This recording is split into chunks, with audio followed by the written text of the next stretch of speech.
Hello everyone, I am the storyteller and I am here to help you today. I know you use this video to fall asleep, so before that, like the video and subscribe to the channel. Also, where are you from and what time are you watching? Now get comfortable and relax. The phone rang with a tone I'd never heard before.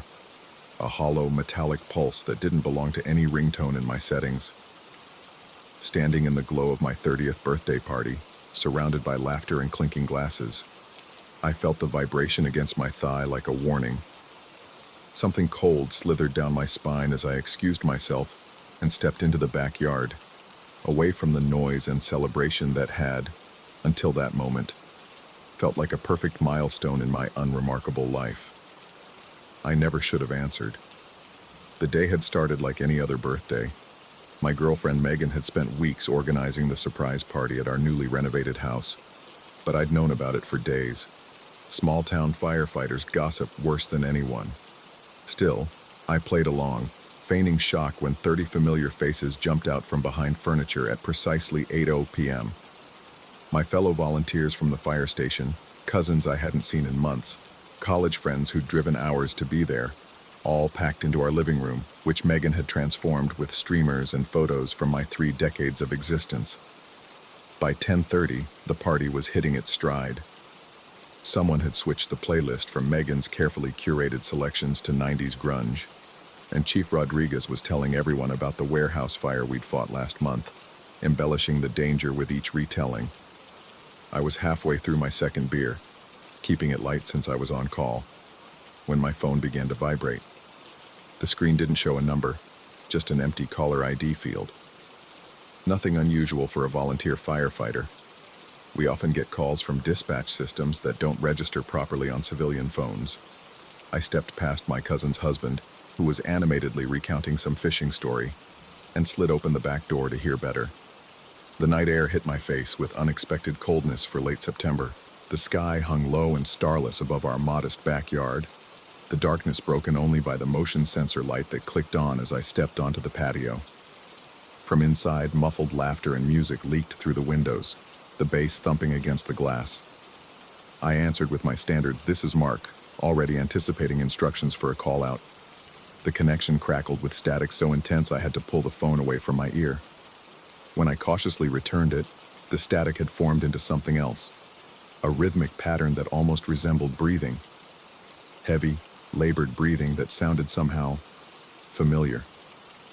"Hello? This is Mark Reynolds. Who's calling?" I repeated, the skin on my forearms tightening with sudden goosebumps despite the mild night. The breathing continued for 3 more seconds before a voice emerged from beneath it, distant and distorted, as if speaking through water. "Mark, come back inside." I recognized my own voice, playing back to me through the receiver. The connection cut immediately. I stood frozen, phone still pressed against my ear, while a wave of inexplicable dread washed over me. My thumb trembled slightly as I checked the call duration. 47 seconds. That couldn't be right. The entire exchange had lasted maybe 15 seconds at most. I glanced at my watch. 10:37 p.m. Nothing unusual there. I took a deep breath, telling myself it was probably just the guys from the station playing a prank. Chad had been messing with voice modulation apps for weeks, trying to scare the rookies during night shifts. With one last look at the unnaturally dark sky, I turned back toward the sliding glass door. The light from inside spilled onto the patio in a warm, inviting rectangle. I could see silhouettes moving behind the curtains, the party continuing without pause. My momentary unease began to dissolve as I reached for the handle. The door wouldn't budge. I pulled harder, then checked if it was locked. It wasn't. The door simply refused to move, as if it had been sealed shut or fused into its frame. I rapped my knuckles against the glass, expecting Megan or one of my friends to notice and help. Nobody turned. I knocked harder, then began pounding my palm against the glass, the impact sending dull vibrations up my arm. The silhouettes continued moving inside, oblivious to my efforts. I pressed my face closer to the glass, squinting to make out individual people, but the figures seemed to blur together, their movements becoming synchronized in a way that made my stomach tighten. Something was wrong with the way they were moving. Too fluid, too coordinated, like a single organism pulsing to some unheard rhythm. I stepped back, my heart beginning to accelerate. I would try the front door. As I rounded the corner of the house, I noticed something had changed. The noise of the party, the music, the laughter, the clinking glasses, had stopped completely. The night hung in perfect, absolute silence. Then the lights went out. One moment, golden light poured from every window of our home. The next, darkness swallowed the building whole. Not just the house, every nearby street light, every porch light, every illuminated window in the neighborhood blinked out simultaneously. The darkness was so complete that for several seconds, I couldn't even see my hand in front of my face. My pulse hammered against my throat as I fumbled for my phone. The screen cast a harsh blue glow across my trembling fingers, momentarily blinding me. When my vision adjusted, I saw the time. 4:37 a.m. 6 hours had vanished, and below the time, a notification. 27 missed calls. The cold that enveloped me then was different from the autumn chill. It was the kind of cold that lives in your marrow, that turns your insides to ice. My lungs felt too tight to draw a full breath as I navigated to the call log with a thumb that didn't seem to belong to me anymore. All 27 calls were from the same number. My own. I stumbled toward the front of the house, guided by my phone's flashlight, which seemed to illuminate far less of the darkness than it should have. The shadows around the beam appeared to move, to reach toward the light with grasping tendrils before retreating again. An optical illusion caused by fear, I told myself. Nothing more. The front door stood partially open, a thin slice of darkness within darkness. I pushed it wider and called out Megan's name, my voice sounding foreign and small in the oppressive silence. No answer came. The beam of light revealed our living room exactly as it had been decorated for the party. Streamers hanging from the ceiling, balloons clustered in corners, food and drinks laid out on tables, but not a single person remained. 30 people had vanished without disturbing a single plastic cup, without taking their jackets from the coat rack by the door. My phone vibrated in my hand, sending a jolt of adrenaline through my system so intense that I nearly dropped it. A new text message from my own number glowed on the screen. Look in the mirrors. I swept the flashlight across the room again, its beam catching the large decorative mirror Megan had hung above the fireplace last month. For a fraction of a second, so brief I almost convinced myself I'd imagined it, I saw something in that mirror that wasn't me. A figure standing where I stood, holding a light where I held mine, but with features that stretched and distorted like melting wax. A high-pitched ringing began in my ears as I backed away from the mirror. Something warm and wet dripped onto my upper lip, and when I touched it, my fingers came away smeared with blood from my nose. The metallic scent filled my nostrils, mingling with another smell that had begun to permeate the house. Something burnt and acrid, like electrical fire. I retreated to the kitchen, where I fumbled through drawers until I found a box of matches. With shaking hands, I struck one against the side, producing a small flame that seemed to struggle against the unnatural darkness. By its light, I located and lit several candles Megan kept for power outages. The small flames cast long dancing shadows across the kitchen walls. I set my phone on the counter and splashed cold water on my face, watching pink-tinged droplets spiral down the drain. When I looked up, the kitchen window had become a perfect black rectangle, reflecting the candlelit room behind me, and someone standing directly at my shoulder. I spun around. A scream caught in my throat, but found only empty air. When I turned back to the window, the reflection showed just me again, pale-faced and wild-eyed, blood still smeared beneath my nose. My phone lit up with an incoming call. My number again. The ringing echoed off the kitchen tiles, each tone slightly distorted, as if played through damaged speakers. Some deep instinct screamed at me not to answer, but my hand moved toward the phone with a will of its own. I pressed it to my ear and heard nothing but the same labored breathing from before. Then my own voice, clearer now, whispered, "Check the photos from tonight. We're still there." The phone grew suddenly, intensely hot against my skin. I dropped it with a curse, watching as the screen flickered between my home screen and static, before settling on my photo gallery. It had opened to images from earlier that night. Pictures of the party, of smiling faces holding drinks, of Megan's arm around my shoulders as I pretended to be surprised. But in each photo, a detail had changed. In the background of every image, partially obscured by partygoers, stood a figure I hadn't noticed before, tall and unnaturally thin, its face always just out of frame or blurred beyond recognition. And in every picture, it stood progressively closer to me. My breath came in shallow gasps as I swiped through the photos. The timestamp on each read 10:30 p.m., moments before the strange call had pulled me outside. In the final image, taken seconds before I'd stepped out, the figure stood directly behind me, its elongated hand reaching for my shoulder, its face still frustratingly blurred. Something creaked overhead, the distinctive sound of weight on our bedroom floor. I froze, ears straining against the silence that followed. 3 seconds passed. 5, 10, then another creak, followed by the unmistakable sound of our bedroom door opening. Slow, deliberate footsteps descended the stairs. The candle flames dipped and wavered in unison, as if disturbed by a sudden draft. The temperature in the kitchen plummeted so rapidly that my next exhale emerged as a visible cloud. My limbs felt leaden with terror, my body refusing basic commands to move, to run.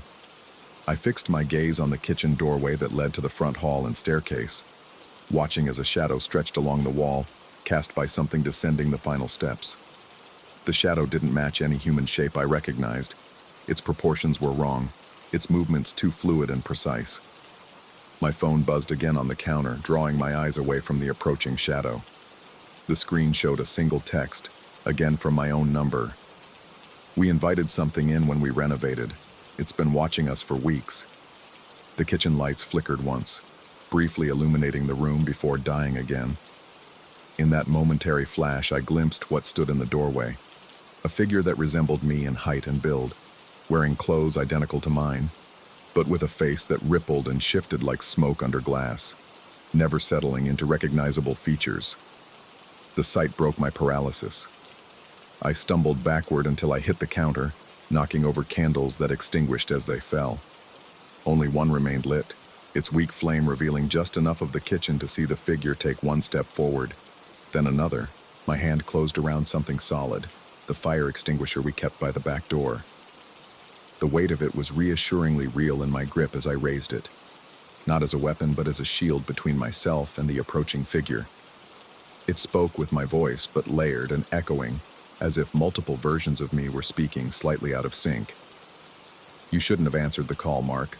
Some doors only open one way." My fingers found the pin of the extinguisher, yanked it free. The entity was close enough now that I could feel its presence as a pressure against my skin, like standing too near an electrical field. Its outline seemed to blur at the edges, bleeding into the surrounding darkness. I aimed the nozzle and discharged the extinguisher directly at the figure, the sudden hiss and white cloud filling the space between us. Rather than being pushed back, the entity seemed to absorb the discharge, its form expanding and contorting as the chemical cloud enveloped it. The last candle sputtered and died, plunging the kitchen into darkness broken only by the screen of my phone, still lying on the counter. In its cold blue light, I watched as the figure dissipated like smoke, particles scattering before reforming into something less solid but more vast, a darkness deeper than the surrounding night that spread across the ceiling and down the walls. I lunged for my phone and ran, crashing through the back door that now swung open without resistance. The night air hit my lungs like a shock of cold water as I sprinted across the yard, not daring to look back at the house that no longer felt like mine. My legs carried me down familiar streets made alien by darkness and fear, past houses where no lights burned and no dogs barked at my passing. I ran until my muscles burned and my lungs threatened to collapse, finally slowing when I reached the fire station, the only building in town showing lights. Chief Rodriguez was at his desk when I burst through the door, breathless and wild-eyed, still clutching my phone in a white-knuckled grip. He looked up with an expression that shifted quickly from surprise to what I can only describe as resignation. He didn't seem shocked by my state or my rambling story. Instead, he slowly opened his desk drawer and removed a folder, thick with documents. He slid it across the desk toward me without speaking. Inside were reports, dozens of them, dating back to the 1970s. Each described the same pattern: a person who stepped away from a gathering in that house, only to return to emptiness and missing time. Some reports were typed on yellowing paper, others handwritten, the most recent printed from digital files. All bore the same address: my address. The final page was a property record showing that the land had once housed a different structure, destroyed in a fire in 1967. The cause: unknown electrical malfunction. Among the listed casualties was a firefighter who had allegedly called in the fire himself, then became trapped inside after re-entering to search for occupants no one else had seen. As I flipped through the pages with trembling hands, my phone lit up with a final message, this time from Megan's number. "Happy birthday, Mark. Sorry we couldn't stay. Find us where you left us." The time on my phone flickered and reset itself to 10:37 p.m. Outside the station window, all the lights in town slowly began to turn back on, one by one. Story 2.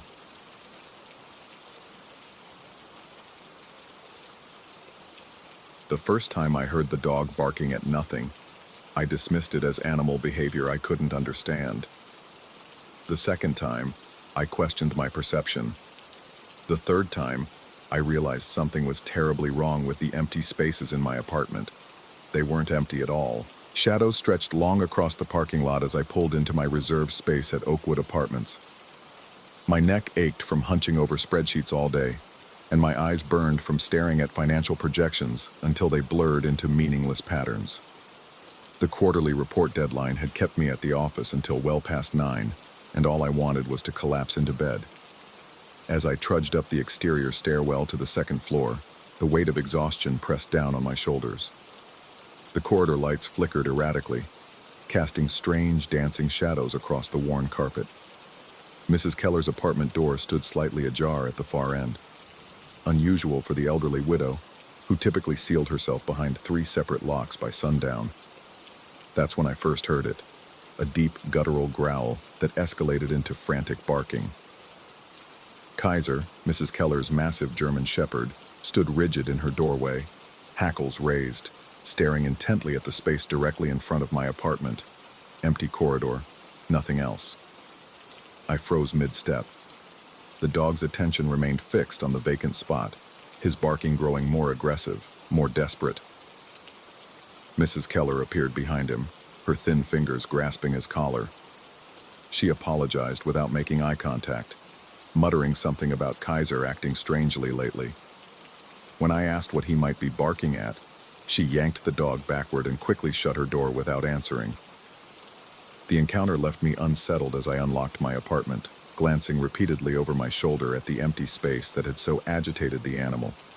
The familiar scent of my home, old books, coffee, and the faint mustiness of a place that never quite gets enough fresh air, usually comforted me. Tonight it felt stale and somehow wrong. I performed my evening ritual on autopilot, briefcase on the table, shoes kicked off, microwave dinner heated and consumed without tasting it. The financial reports I'd brought home remained untouched. I couldn't focus on another column of numbers. Instead, I poured myself a generous measure of whiskey, hoping it would quiet the unease that had settled in my chest. My apartment had always felt too large for just me. A 2-bedroom unit I'd chosen because the rent was surprisingly reasonable. The second bedroom functioned as a home office I rarely used, preferring to leave work at work. Tonight, the empty doorway to that room seemed to draw my gaze repeatedly. Around midnight, I finally dragged myself to bed, muscles aching from tension I couldn't release. Sleep came in fitful bursts, punctuated by the creaking of the old building settling. Each noise jerked me from the edge of unconsciousness, the refrigerator cycling on, the heating system clanking to life, the faint sounds of a neighbor's television filtering through the walls. At 3:17 a.m., I woke with absolute clarity, eyes snapping open to total darkness. Something had changed in the ambient sounds of the apartment. I held my breath, listening intently. The silence felt dense, expectant. 3 distinct knocks sounded directly beneath my mattress. Not gentle taps, but forceful impacts that vibrated up through the bed frame. My heart lurched painfully against my ribs as I scrambled upright, fumbling for the bedside lamp. The switch clicked uselessly. The power was out. The darkness pressed against my eyes as I strained to listen. Nothing. No further knocks.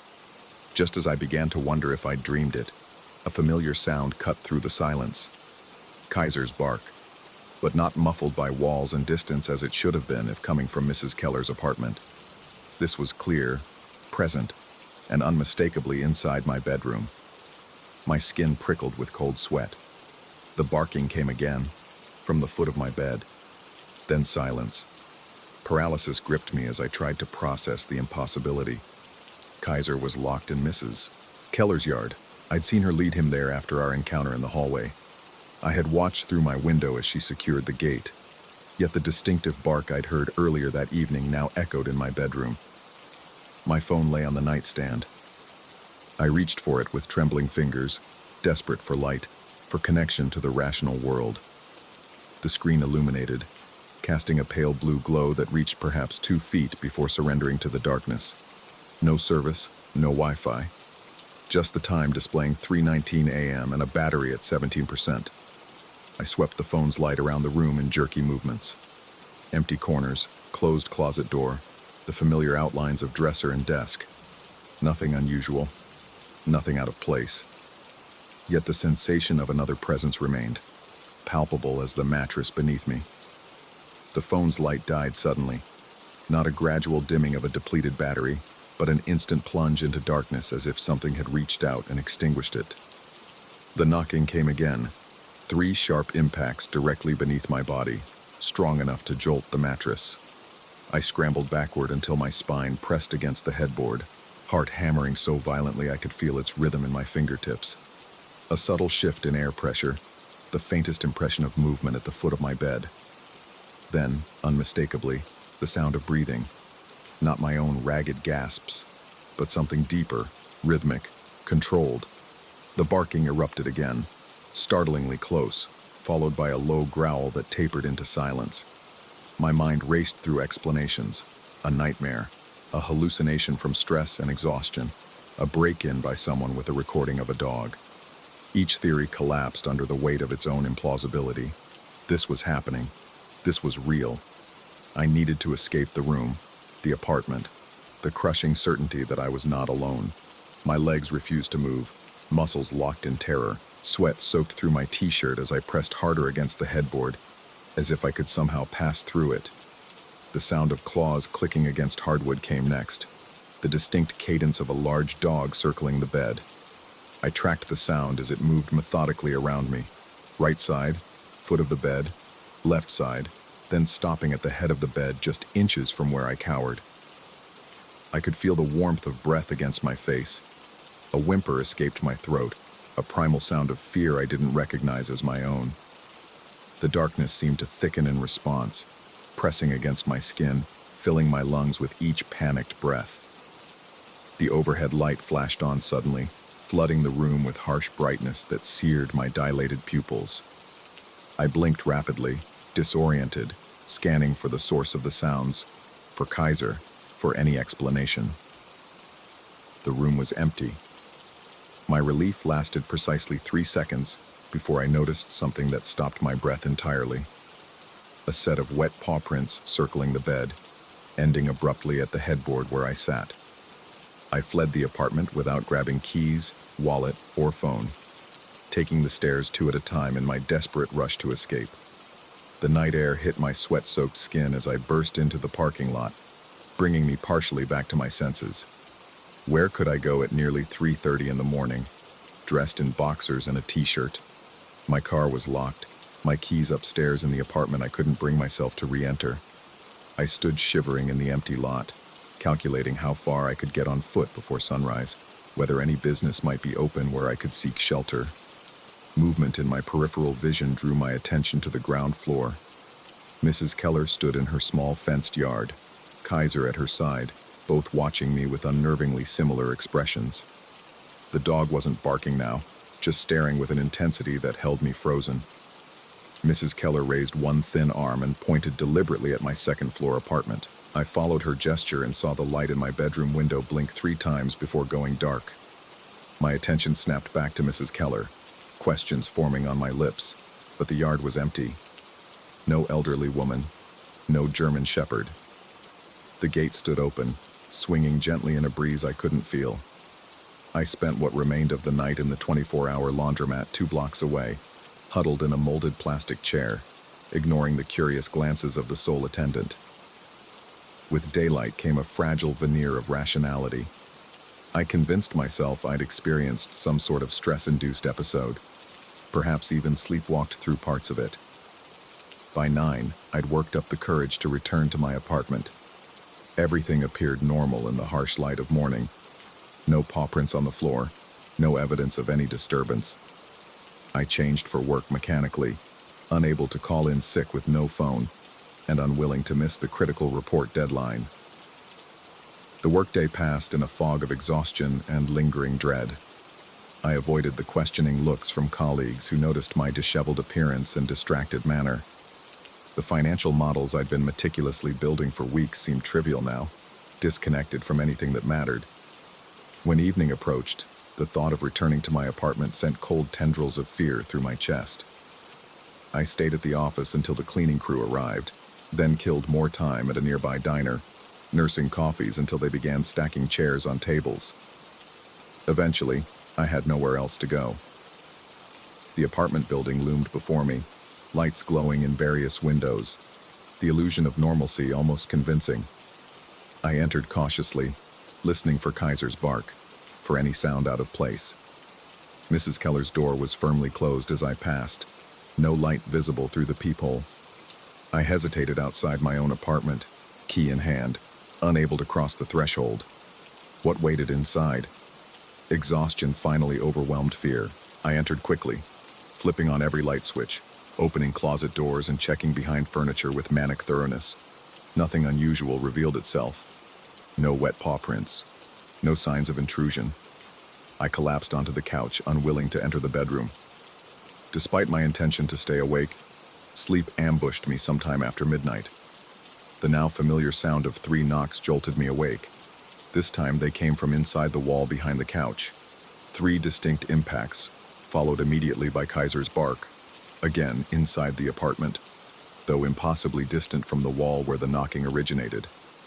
I launched myself off the couch, stumbling toward the front door on unsteady legs. The knocking followed me, traveling through the walls, always 3 impacts in succession. The barking grew more frenzied, echoing from multiple locations simultaneously, as if a pack of identical dogs had surrounded me. My hand closed around the doorknob, twisting desperately. It wouldn't turn. I rattled it frantically, then pounded on the door itself, screaming for help that didn't come. The overhead lights flickered rapidly, then stabilized at a dim glow that cast more shadows than illumination. In that uncertain light, I saw them.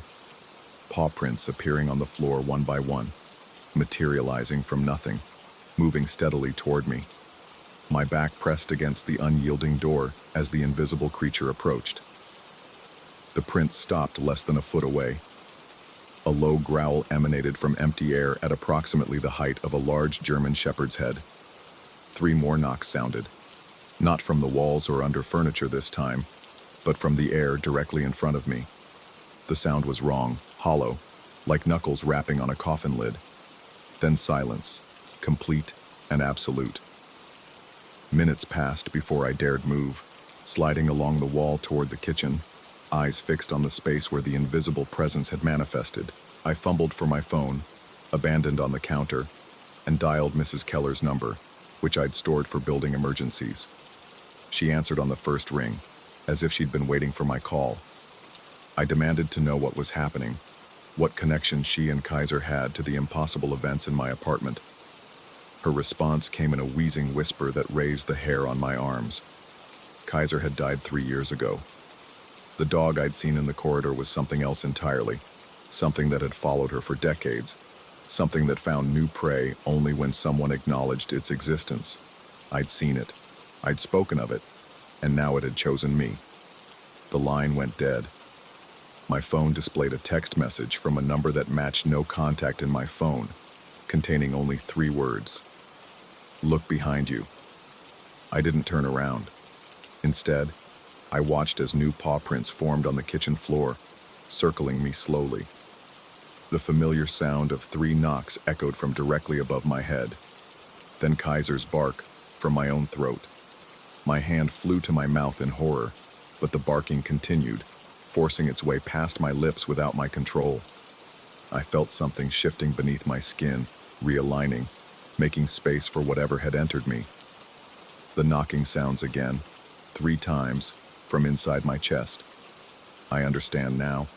I finally understand what Mrs. Keller meant. Kaiser didn't die. He relocated. And now, so have I. Every night at precisely 3:17 a.m., I stand outside someone's door in this building and wait for them to notice.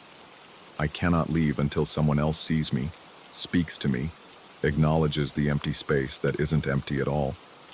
I am still here, behind my eyes, watching as my body moves without my permission. I can feel it, growing stronger each day, spreading through muscle and bone until I occupy only the smallest corner of myself.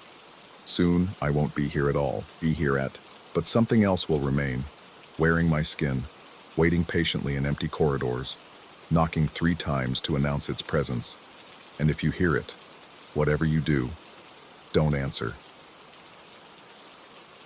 Story 3.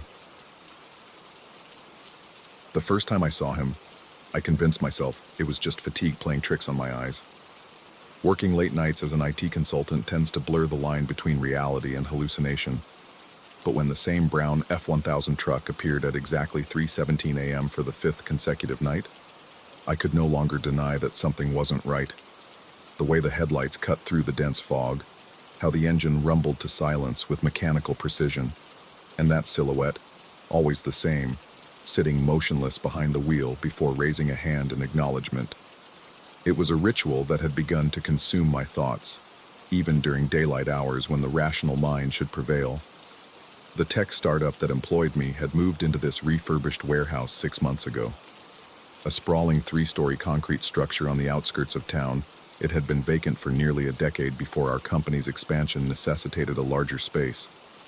Our CEO had proudly mentioned during the office tour how they'd gotten it for a steal. The previous tenants had gone bankrupt, and before that, it had housed some long-forgotten transportation company back in the 70s. Just another tedious piece of corporate trivia that I'd filed away and forgotten. Until now. My role as network security manager often required overnight monitoring during major system updates, leaving me alone in the vast, echoey building while our servers processed terabytes of data. That particular week in November, a critical infrastructure overhaul had me stationed at my desk from dusk till dawn. The blue glow of my monitors, the only consistent light source, as motion sensors throughout the building periodically plunged unused sections into darkness. My workspace overlooked the loading dock through a large industrial window, a remnant from when the building served its original purpose. From this vantage point, I could see the entire rear lot, illuminated by flickering sodium lights that cast everything in a sickly amber hue. The security camera feed for that area had been glitching intermittently, another item on my endless to-fix list, so I'd taken to keeping an eye on the dock personally during my night shifts. The truck always followed the same pattern. It would appear seemingly from nowhere, the gravel not even crunching under its tires as it backed perfectly into the loading bay.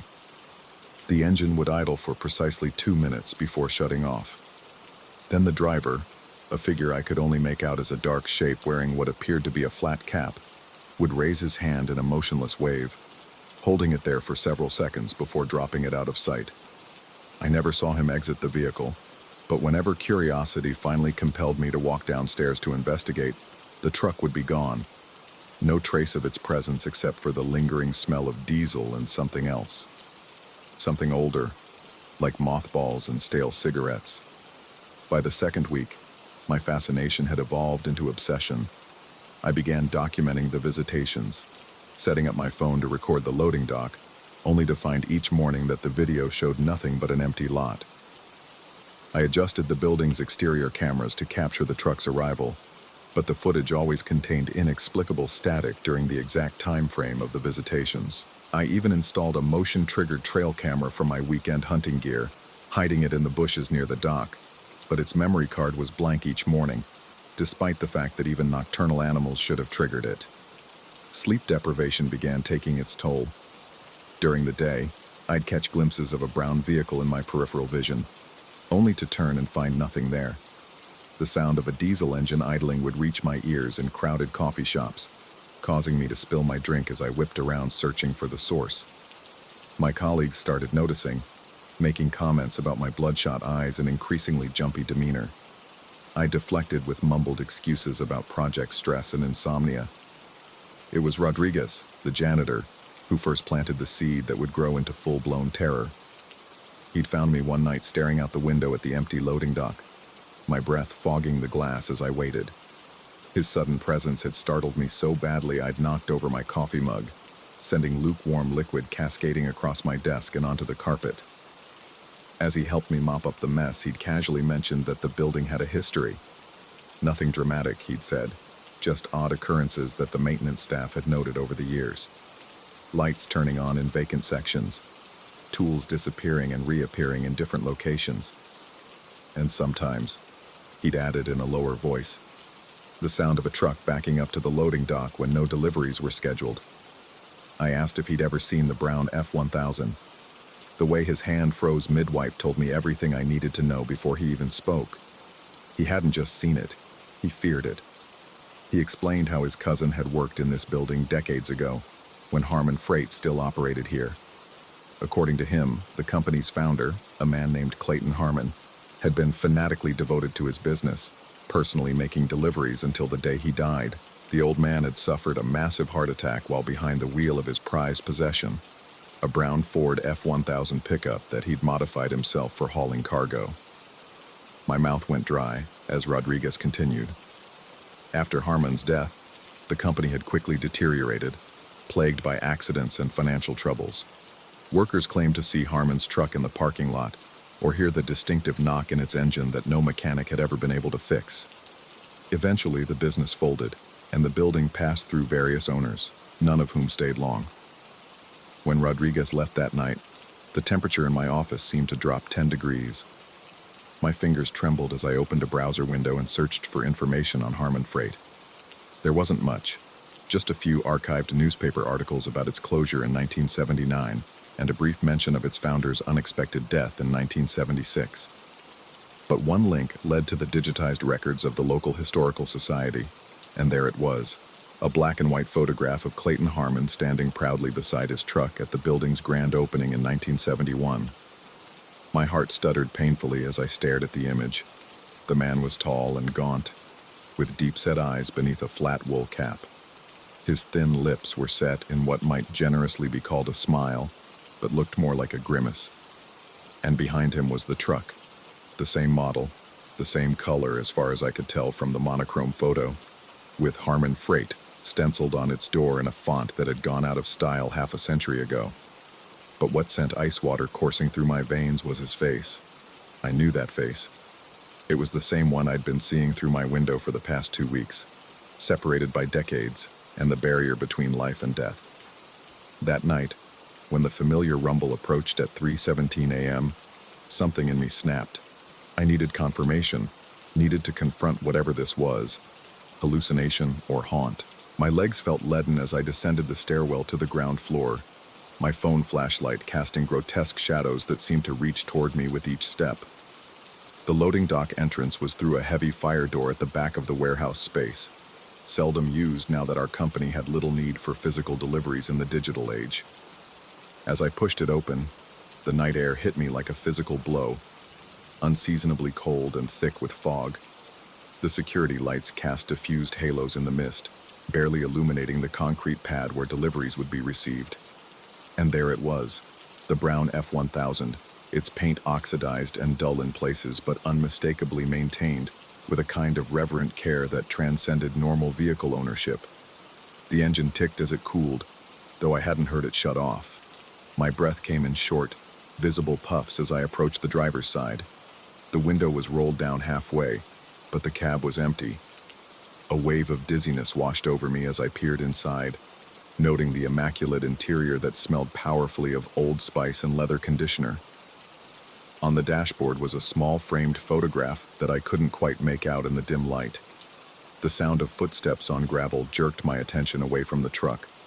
Through the swirling fog, a figure was moving toward the building's side entrance, the one that led directly to the old freight elevator. Without thinking, I followed, my heart hammering so loudly in my chest I was certain it could be heard echoing off the building's concrete walls. The side door should have been locked. I'd personally armed that section of the security system earlier in the evening, but it swung open at the figure's approach. I quickened my pace, rounding the corner just in time to see a tall man in workman's clothes and a flat cap disappear inside. The door began to swing shut behind him. Wait! My voice sounded strange to my own ears, too high, too desperate. I caught the door just before it closed, the metal ice cold against my palm. The service corridor beyond was dark, the motion sensors failing to detect my presence as I stepped inside. Using my phone's flashlight, I followed the sound of heavy boots on concrete, the beam illuminating decades-old freight notices still tacked to a bulletin board, and faded lines on the floor that once directed the flow of warehouse traffic. The elevator at the corridor's end was ancient, a freight lift with a manual gate that had been decommissioned years ago, its interior now used for storage of broken office furniture and obsolete computer equipment. Yet as I approached, I could hear its ancient mechanisms groaning to life, the cables creaking as the car began to rise. I sprinted the last few yards, reaching the elevator just as it ascended past my level. Through the gap in the floor, I watched the underside of the car disappear toward the third floor, the executive level where our company's administration had their offices. Abandoned by the previous tenant, that floor had remained largely unrenovated, with only a few conference rooms converted for our use. The stairs next to the elevator were rarely used, their concrete treads worn in the center from decades of foot traffic. I took them two at a time, my labored breathing and pounding footsteps creating a panicked percussion that echoed in the stairwell. By the time I reached the third floor, my legs burned and sweat drenched my shirt despite the unnatural cold that permeated the building. The third-floor corridor was dark and silent. Unlike the occupied floors below, no emergency exit signs cast their green glow here, leaving only my phone light to cut through the blackness. I swept the beam back and forth, squinting to see through what seemed like unnaturally dense shadows. The elevator stood open at the far end, empty. Most of the doors along this hallway were locked, the offices beyond them untouched since our company had decided the renovation costs outweighed the need for additional space. But one door stood ajar, a faint amber light spilling from its opening onto the dusty floor. As I approached, the temperature dropped precipitously. My breath formed thick clouds, and my fingers grew numb around my phone. The light from within the room flickered like a candle flame, casting unstable shadows that seemed to writhe on the walls. I recognized the room as the one directly above my office, its windows overlooking the same loading dock from a higher vantage point. It had once been an executive office, probably belonged to someone important in the Harmon Freight hierarchy. Our company used it for document storage now, its walls lined with fireproof cabinets containing backup hard drives and paper records required by various regulations. Peering through the gap in the door, I could see that the room had changed. The filing cabinets were gone, replaced by heavy wooden furniture that belonged to a different era. A massive desk dominated the space, its surface covered with ledgers and manifests yellowed with age.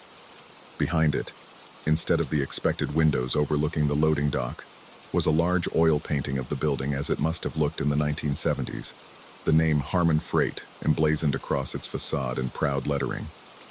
And seated at the desk, bent over a ledger with a fountain pen gripped in his bony fingers, was Clayton Harmon. His flat cap rested beside him, revealing thinning gray hair combed meticulously across his scalp.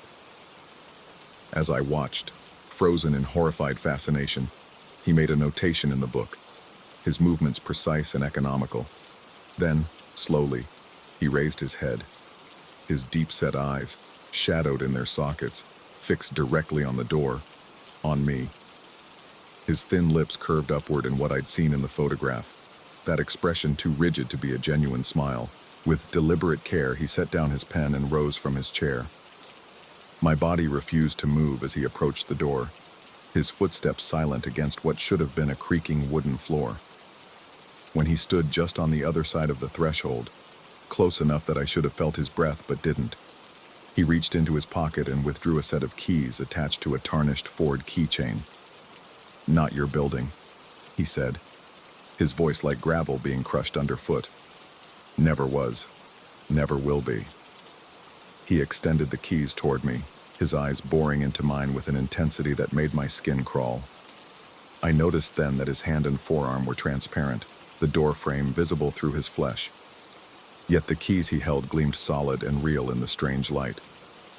"Harmon Freight never closes," he continued, his transparent fingers opening to drop the keys into my unwilling hand. "Just needs new management." The keys hit my palm with substantial weight, ice cold and undeniably physical.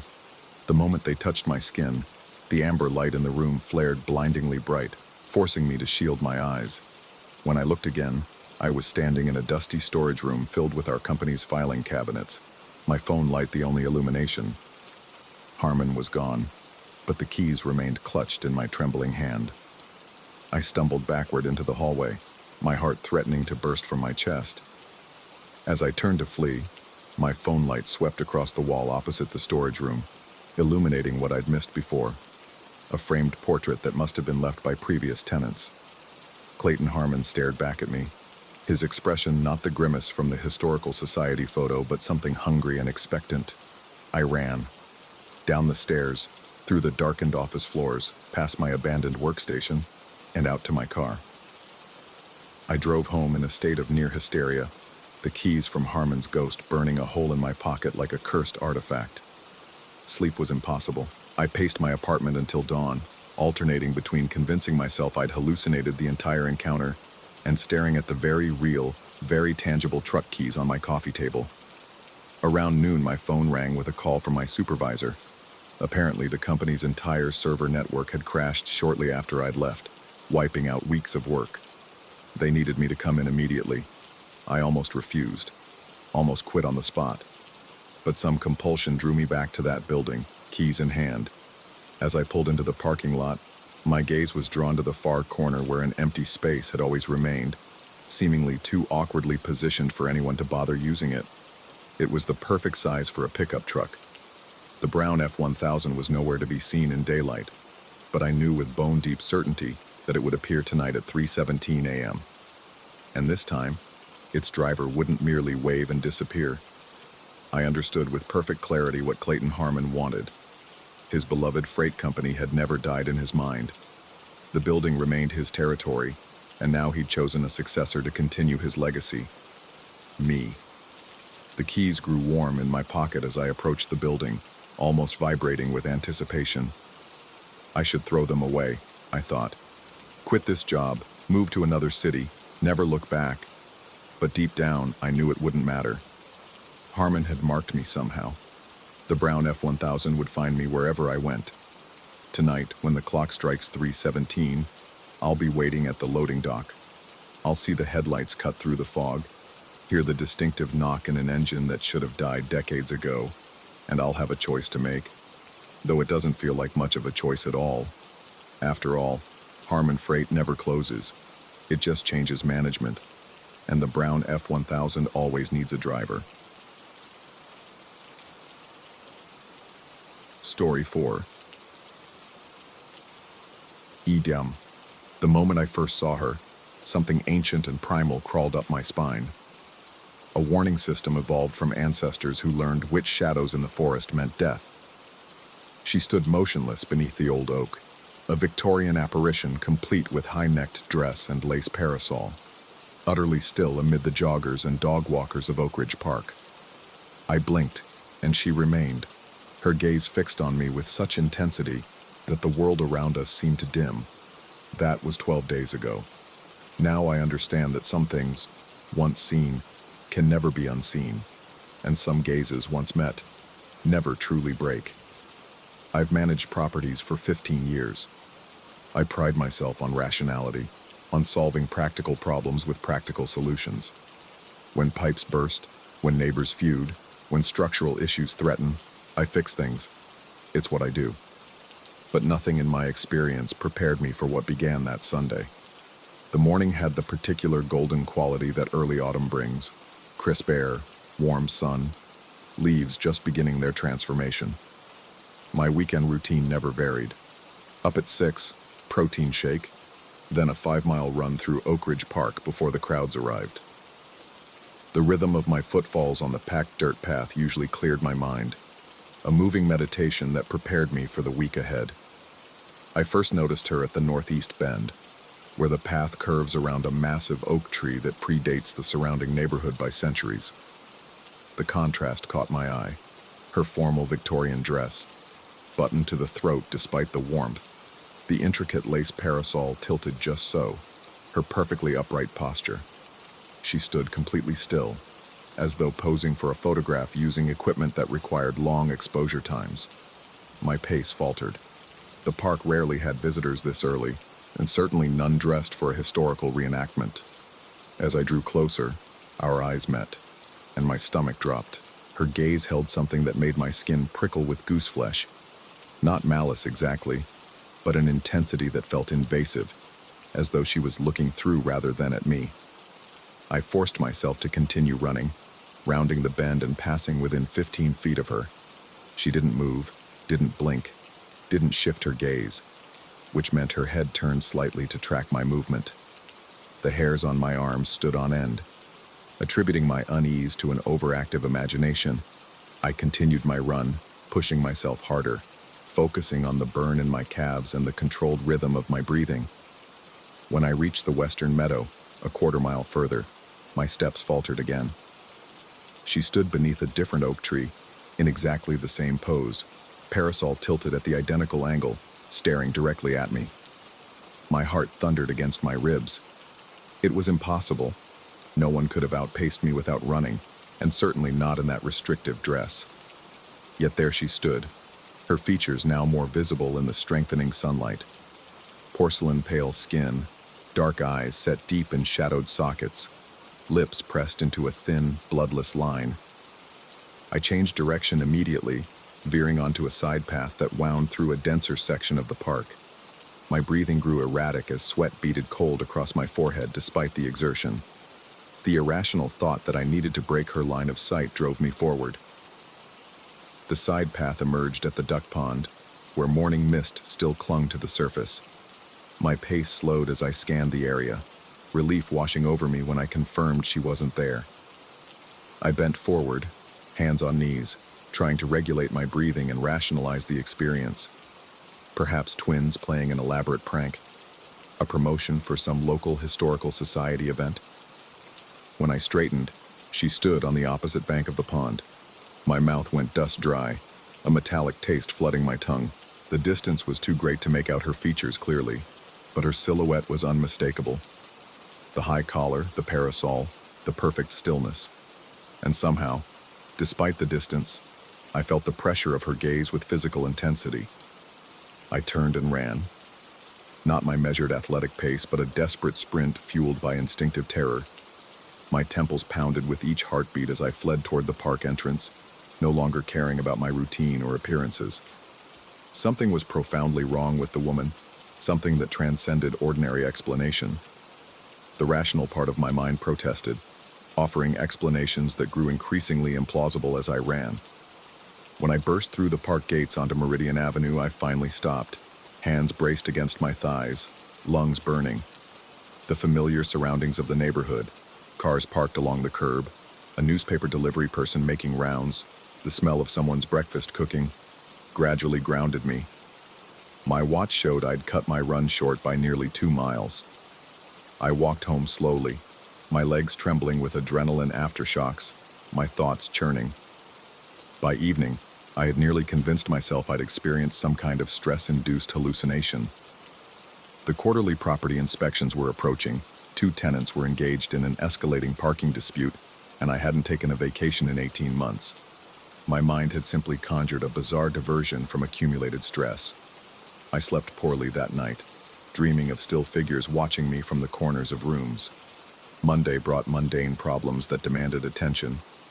A water heater had failed in one of my buildings, flooding a storage area.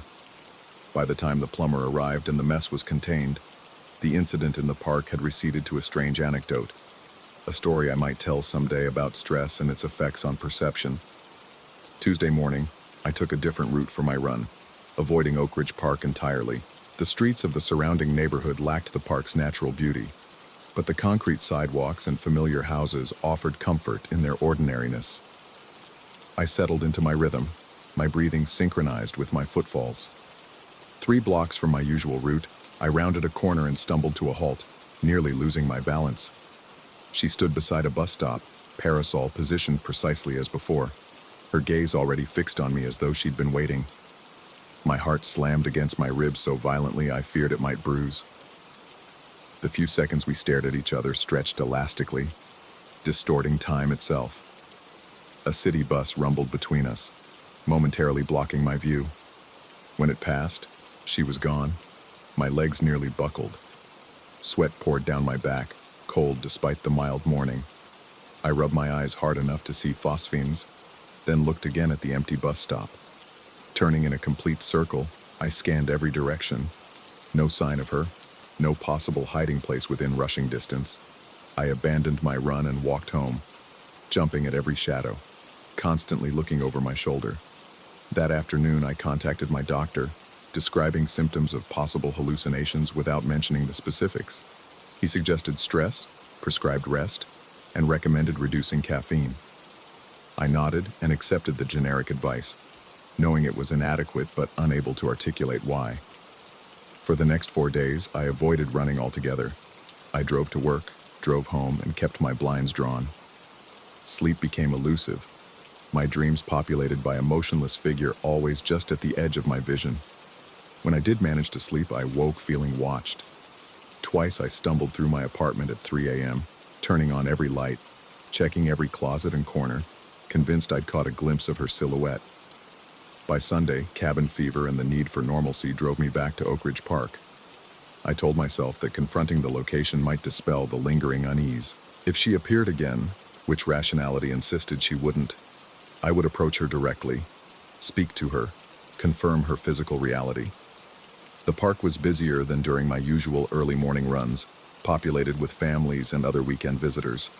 The normality was reassuring. I walked, rather than ran, following my regular route, tension gradually easing from my shoulders as I passed the northeast bend without incident.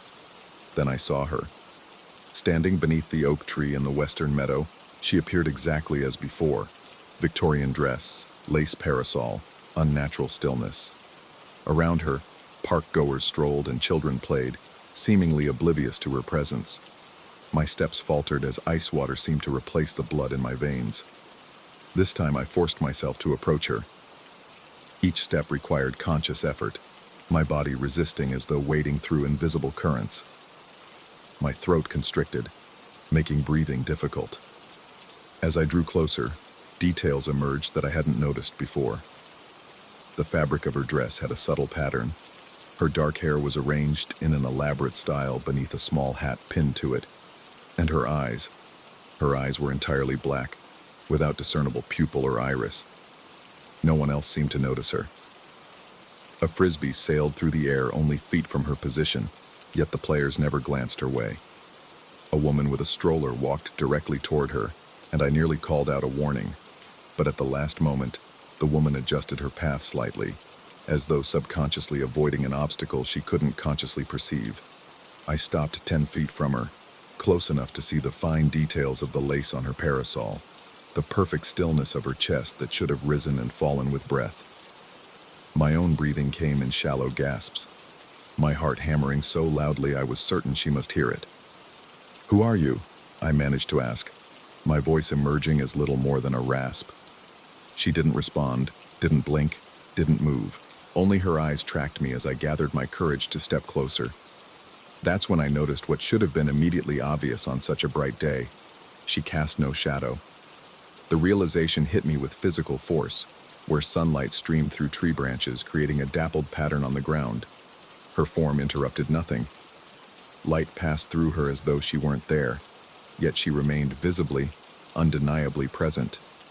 My vision tunneled, darkness encroaching at the edges as though I might faint. I stumbled backward, away from her, my coordination deserting me. I told myself that she was an illusion, a hallucination, a manifestation of stress or the early stages of a neurological disorder. Yet some deeper part of me recognized the lie in these rationalizations. Something about her presence communicated ancient intent, a purpose set in motion long before my birth. I fled the park again, but this time with the certainty that distance offered no protection. The following days blurred together in a haze of sleeplessness and escalating paranoia. I saw her everywhere, standing on the street outside my apartment building, positioned in the lobby of my office, waiting at the periphery of the grocery store parking lot. Always motionless, always watching, always without a shadow. I began to research obsessively, looking for similar experiences in folklore and paranormal accounts. Victorian-era ghosts were common enough in literature, but none matched the specific pattern of my stalker. I found myself diving into increasingly obscure corners of the internet, reading about dimensional slippage, entities that feed on fear, tulpas manifested by collective unconscious. Nothing fit exactly, yet everything seemed peripherally relevant. My apartment walls became covered with printouts and notes, connections mapped with red string and a physical manifestation of my disintegrating grip on rationality. I called in sick to work, stopped answering my phone, ordered delivery food that often went uneaten. The constant feeling of being watched intensified. Even in my bathroom, in the shower, I sensed her presence just beyond the curtain. Sleep came only in brief, fitful bursts, jolting awake to search for her figure in the darkness.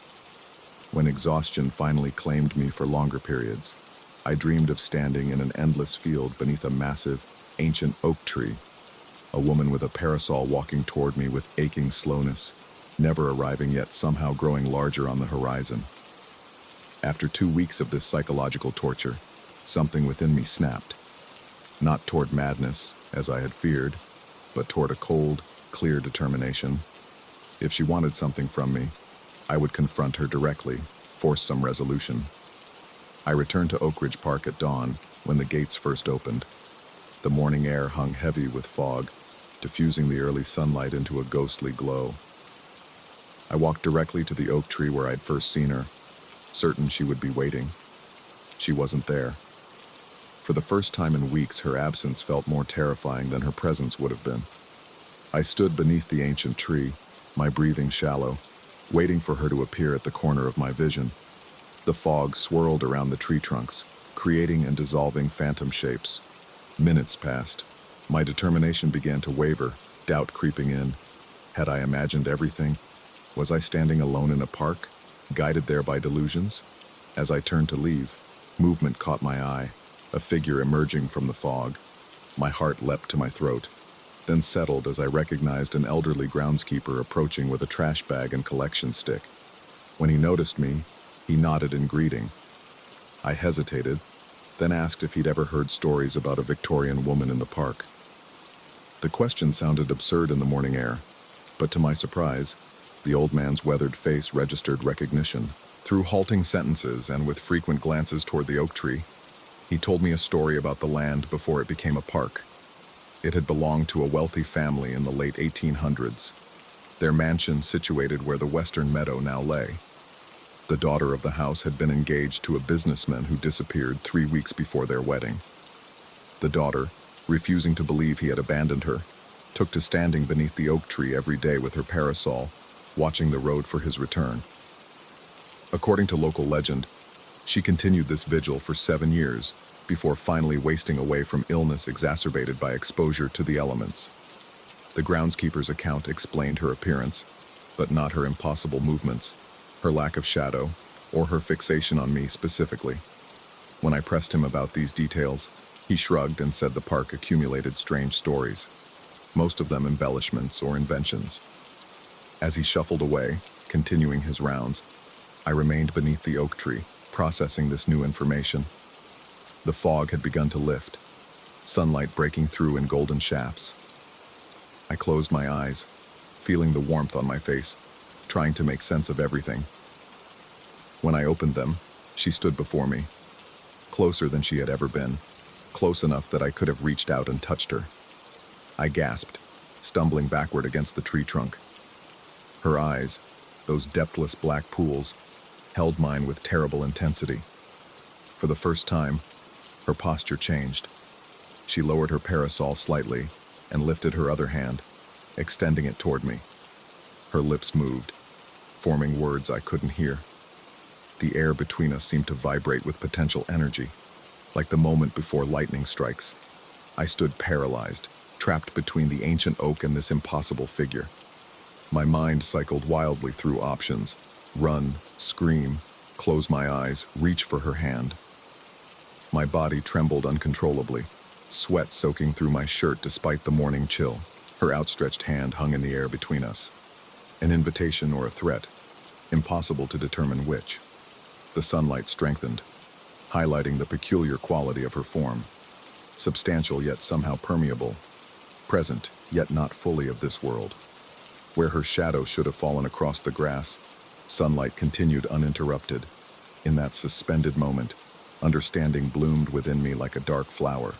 She wasn't appearing to me by chance or malice. She was appearing to me by recognition. The missing fiancé, the businessman who disappeared. He looked like me, or rather, I looked like him. The resemblance must be uncanny, beyond coincidence, beyond genetic happenstance. Perhaps reincarnation, perhaps something more complex involving time's nonlinear nature, perhaps something science has yet to name. But the connection was undeniable, resonating at a frequency below conscious thought. She had been waiting for him to return for over a century, her vigil transcending death itself, her purpose so singular and powerful that it had twisted the fabric of reality around her. I looked at her outstretched hand, pale and slender, suspended in invitation. Whatever choice I made in this moment would alter everything. I could take her hand and follow her to wherever she existed, some twilight realm between life and death. Or I could refuse, break the connection, perhaps free us both from this unnatural bond. My own hand lifted, trembling violently, hovering inches from hers. The air between our almost touching fingers crackled with invisible energy. The world around us seemed to hold its breath, the park sounds fading to distant echoes. I chose. Since that morning, I've continued my life, managing properties, jogging, engaging in all the ordinary activities that define human existence. To any observer, nothing has changed. But I know differently. Now, whenever I pass a window or mirror, I check for my shadow. Some days it's there, solid and ordinary. Other days it's faint, barely perceptible. And some days when the light falls just so, I see not my shadow but the silhouette of a woman holding a parasol. Waiting, always waiting, for me to return to the oak tree and make a different choice. Story 5. The darkness behind my eyelids wasn't empty anymore. Something waited there, patient and malevolent. I first noticed it 3 nights after my hernia surgery, that moment when exhaustion finally overcame the post-operative discomfort. As consciousness began to slip away, a voice, clear as crystal, cold as steel, pierced the darkness. If you sleep, your lung stops. My eyes snapped open, heart hammering against my ribs. The hospital room remained empty, moonlight casting long shadows across sterile surfaces. Nothing moved. Nothing spoke. But something had changed. I'm not a superstitious man. 15 years teaching biology at Westlake University had cemented my reputation as the department's most steadfast rationalist. Sleep deprivation and opioid painkillers, that's all it was. I convinced myself and closed my eyes again. The voice returned immediately, more insistent this time, closer somehow, as if speaking directly into the center of my brain. If you sleep, your lung stops. The words vibrated through my skull, each syllable precisely articulated in a voice that wasn't quite human. My body jerked upright, sweat beating across my forehead despite the room's chill. The sudden movement sent a white-hot lance of pain through my abdomen, where the surgical incision was still healing. That was 5 days ago. I haven't slept since. The hospital discharged me the following morning. The surgeon seemed pleased with my recovery, noting that everything looked textbook perfect. I didn't mention the voice. What would I say? That I was hearing threats whenever I tried to sleep? That would only earn me a psychiatric referral and probably a prescription for antipsychotics. Besides, I still believed it was just an unusual side effect of the medication, one that would fade as the drugs cleared my system. I was wrong. That first night home, exhaustion dragged at me like physical weights. My apartment felt both familiar and strangely altered, as if someone had moved everything slightly out of position while I was gone. The shadows seemed deeper, the corners of my vision constantly writhing with movement that vanished when I turned to look. Just the effects of extreme fatigue, I told myself. I settled into my recliner, unwilling to lie flat due to the surgical pain, and allowed my eyelids to drift downward. If you sleep, your lung stops. The voice came immediately, no longer waiting for the edge of sleep, no longer needing darkness to manifest. My eyes flew open. My heart rate spiked so severely that I could see my shirt moving with each thunderous beat. Something tightened in my chest. Just anxiety, I reasoned, just panic. But the sensation lingered, a pressure that made each breath slightly more laborious than the last. I spent that night watching mindless television, volume low, lights on in every room. The sun's eventual rise should have brought relief, but instead, it merely highlighted my deteriorating condition. My reflection in the bathroom mirror showed a stranger. Bloodshot eyes sunk into darkening sockets, skin sallow, movements jerky and uncoordinated. The incision site throbbed with a dull, persistent ache that the prescribed painkillers barely touched. My department chair called that afternoon, asking about my recovery. I mumbled reassurances, claiming that I was resting well and would return to work soon. She sounded concerned by my slurred speech, but accepted my explanation that I was simply tired. I didn't tell her that every time I blinked for longer than a second, the voice returned. I didn't explain that even microsleeps, those fractional moments when consciousness falters, were now enough to summon the warning. I certainly didn't mention that the pressure in my chest had intensified, or that occasionally my right calf cramped with a peculiar pain I'd never experienced before.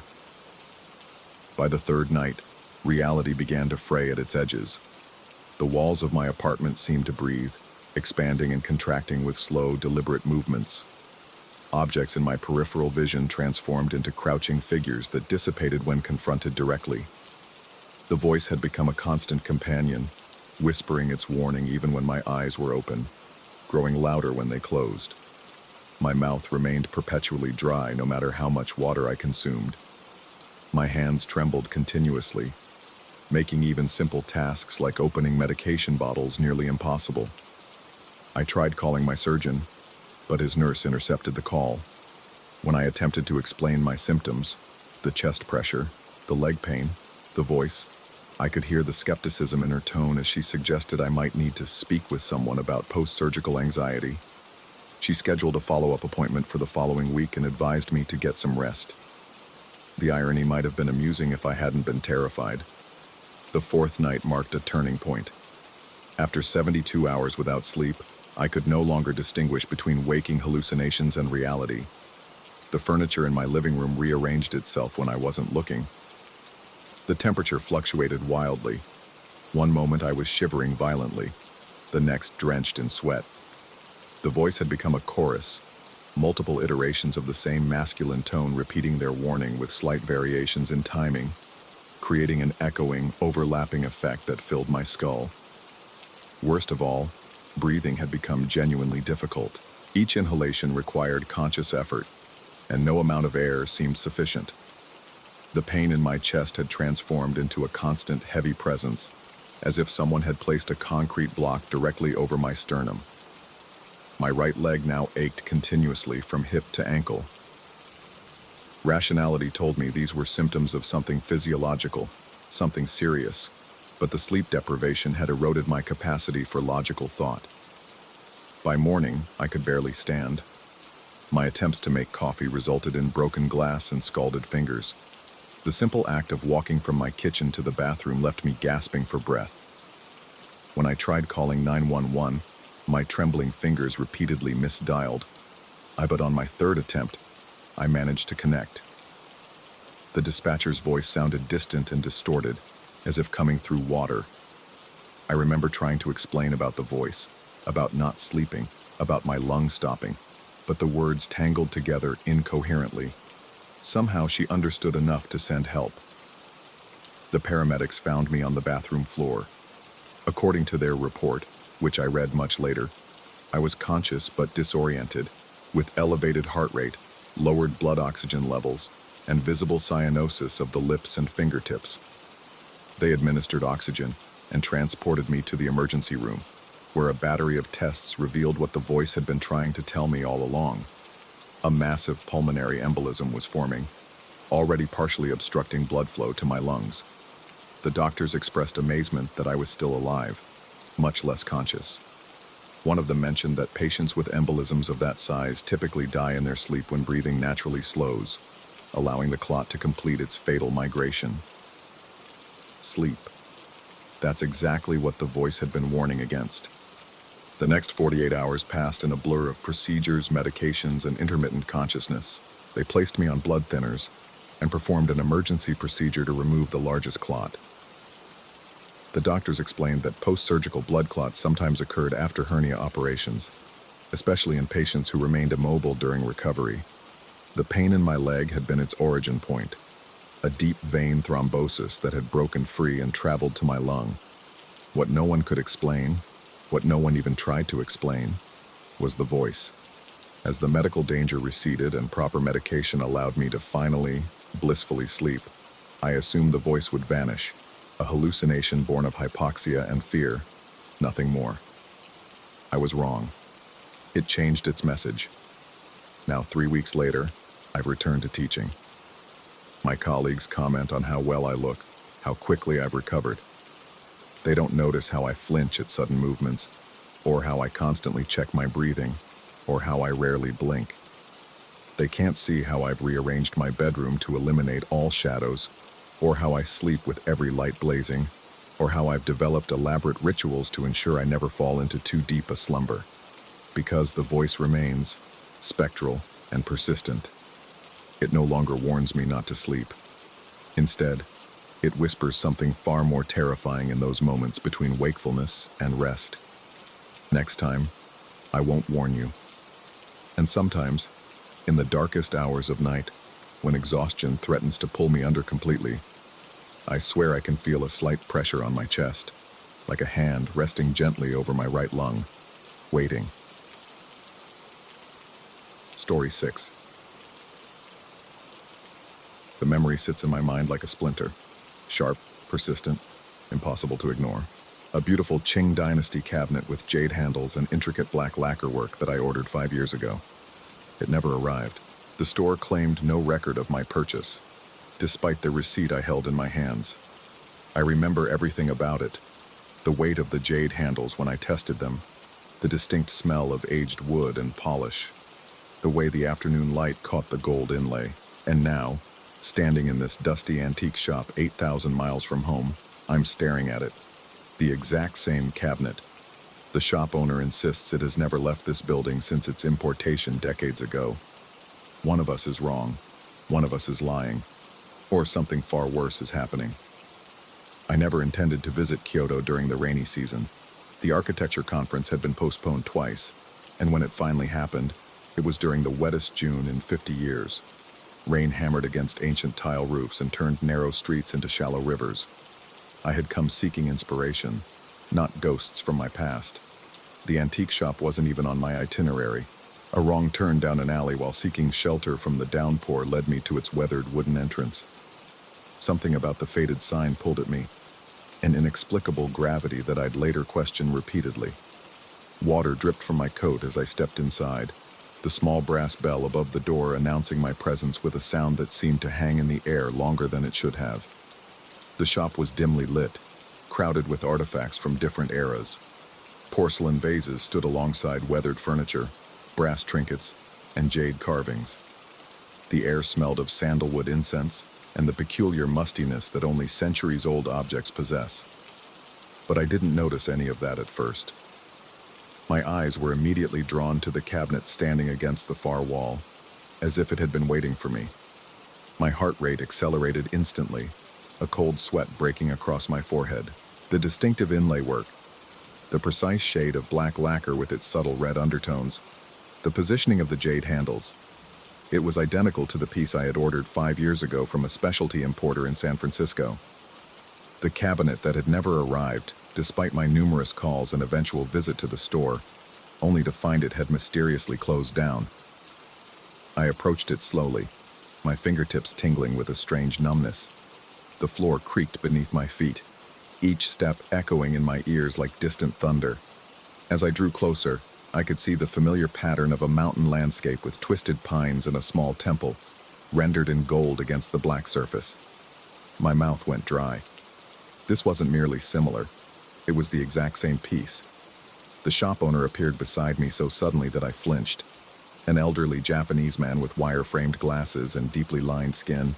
He regarded me with curious eyes.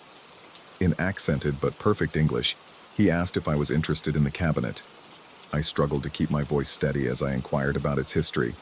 What he told me sent ice through my veins. According to him, the cabinet had been in his family's shop for over 30 years. It had never been sold, never been shipped anywhere, certainly not to America. He claimed his father had purchased it from a collector in Hong Kong in the 1980s, and it had remained in this very spot ever since. I tried to explain about the San Francisco store, about my order, about the identical cabinet that had never arrived. But he looked at me with growing concern. He suggested that perhaps I had seen a similar piece, that Qing dynasty furniture often followed specific patterns. But I knew better. The small chip on the lower left corner, the almost imperceptible variation in the gold inlay where the artisan's hand had trembled slightly. These were details I remembered clearly from the piece I had ordered. When I asked to examine it more closely, he hesitated before nodding. My hands shook as I ran my fingers along its surface. The lacquer felt cool beneath my touch, almost unnaturally so despite the humid air. I opened one of the doors and the familiar scent of camphor wood and age washed over me. Inside, the cabinet was divided into 6 compartments, just as I remembered. The interior was lined with faded red silk, worn in exactly the places I recalled. A mounting sense of dread built in my chest, constricting my breathing. This wasn't possible, and yet here it stood before me, undeniable. I didn't purchase it that day. I couldn't bring myself to. Instead, I took the shop owner's card and returned to my hotel room, my mind racing with possibilities, each more disturbing than the last. Sleep eluded me that night. Rain pounded against my window as I lay awake, the image of the cabinet etched behind my eyelids every time I closed them. The next morning, I tried to focus on the architecture conference. I sat through presentations on sustainable urban planning and innovative structural designs, but my notes devolved into sketches of the cabinet, its proportions, its details. During the lunch break, I found myself researching the phenomenon of false memories, of déjà vu, of anything that might explain what I had experienced. But deep down, I knew my memory wasn't faulty. I had spent months anticipating the arrival of that cabinet, had rearranged my living room to accommodate it, had even selected books to display inside it. That evening, I returned to the antique shop. The rain had subsided to a gentle mist that clung to my skin as I navigated the narrow streets. The same bell chimed as I entered, but this time the shop owner greeted me with immediate recognition. Before I could speak, he told me something that made my stomach drop. Another customer had been in earlier, asking about the same cabinet. A foreigner, like me, an American. My mouth went dry as paper as I asked him to describe this person. The description he provided matched no one I knew, and yet a terrible familiarity lingered in the details. Medium height, dark hair graying at the temples, glasses with tortoiseshell frames. It sounded like me, but not quite. Like a distorted reflection. When I pressed for more information, The shop owner became visibly uncomfortable. He claimed the other customer had seemed agitated, insistent that the cabinet belonged to him. Then, in a lowered voice that trembled slightly, he added that the man had mentioned specific details about the cabinet that no stranger could have known. A hidden compartment triggered by pressing 2 points simultaneously on the back panel, containing a small jade figurine of a dragon. My blood turned to ice. I had discovered that same compartment when examining the cabinet in San Francisco, had marveled at the craftsmanship of the tiny dragon within. I had told no one about it. With my heart hammering against my ribs, I approached the cabinet again. My hands felt disconnected from my body as I moved around to its back, found the 2 indentations, and pressed. A soft click, and the panel slid open. Empty. The dragon was gone. The shop owner's face drained of color. He insisted he had never known about the compartment, had never seen any figurine. He began asking me questions, who I was, how I knew about this, but his voice seemed to come from very far away. The shop had grown darker somehow, though I couldn't recall seeing anyone turn down the lights. The corners of the room receded into shadow, and the air felt suddenly thick, difficult to breathe. I needed to leave. I mumbled something about returning tomorrow and backed toward the door, unwilling to turn my back on the cabinet. As I reached for the handle, the shop owner called out, asking if I was sure I had never been to Kyoto before. The question followed me into the rainy night, clinging to me like the mist. That night in my hotel room, sleep came unexpectedly and dragged me down into vivid dreams. I was in a workshop somewhere, watching artisans apply gold leaf to a black lacquered surface. Their hands moved with practiced precision, but as I drew closer, I realized they weren't creating the mountain landscape I remembered. They were tracing my face, rendering my features in gold against the black. I woke gasping, sheets tangled around my legs, my night clothes soaked with sweat despite the room's air conditioning. Dawn brought no relief, only a grayish light filtering through my window and the distant sound of temple bells. I skipped the conference entirely that day. Instead, I found myself researching the address of the San Francisco store where I'd originally ordered the cabinet. The building now housed a pharmacy, but city records showed that 5 years ago, it had indeed been registered to an import business specializing in Asian antiquities. The business had closed suddenly, leaving no forwarding address or contact information. Next, I dug deeper into the history of Qing dynasty furniture, specifically cabinets with similar designs. What I found disturbed me further. While the general style was well documented, the specific mountain landscape pattern seemed to appear nowhere in catalog archives or museum collections. It was as if the design existed solely in the piece I had encountered twice now, once in San Francisco, and again here in Kyoto. By afternoon, a migraine had settled behind my eyes, intensifying with each pulse of my heart. The rain had returned, sheets of it transforming the view from my window into a blurred watercolor. Despite this, I knew I needed to return to the antique shop. Something was unfolding, something impossible that nevertheless demanded my attention. The streets were nearly deserted as I made my way back, rainwater rushing along gutters and splashing against my ankles. The shop seemed different in the gray afternoon light, smaller somehow, the wooden exterior weathered to the point of decay in places I hadn't noticed before. The sign swung in the wind, its characters partially obscured by what looked like decades of grime rather than the mere days' worth it should have accumulated in the rainy season. The bell sounded muffled as I entered, its ring absorbed by the densely packed objects within. The shop owner was nowhere to be seen. I called out, my voice sounding strange in my own ears. No response. Water dripped from my coat onto the worn floorboards as I moved deeper into the shop, past cluttered shelves and display cases, toward the back wall where the cabinet stood. Except it wasn't there. In its place was a blank section of wall, the wallpaper slightly less faded than the surrounding areas, as if something had stood there for a very long time and had only recently been removed. My heartbeat quickened, the sound of my pulse drowning out the rain outside. I called out again, louder this time, desperation edging into my voice. A noise from the back room, shuffling, then the sound of a door sliding open. The shop owner appeared, looking older than I remembered, his face more deeply lined, his posture more stooped. He seemed unsurprised to see me, but his expression held something I couldn't quite identify. Wariness, perhaps, or resignation. When I asked about the cabinet, his response chilled me. According to him, I had purchased it yesterday. He claimed I had returned in the evening, insisted on buying it despite the late hour, and arranged for shipping to my address in America. He even produced a receipt with my signature, a perfect match for my own handwriting, though I had no memory of signing anything. My denial seemed to confuse him. He described in detail our transaction, mentioning specific things I had supposedly said about where the cabinet would be placed in my home, things that aligned perfectly with my own plans from 5 years ago. When I continued to insist that I had not been there, had not purchased anything, his confusion gave way to concern. He asked if I was feeling well, suggested that perhaps the rain and humidity were affecting me. I demanded to know who had taken the cabinet. The shop owner's eyes narrowed slightly as he studied my face. After a long pause, he reached beneath his counter and withdrew a small object wrapped in faded silk.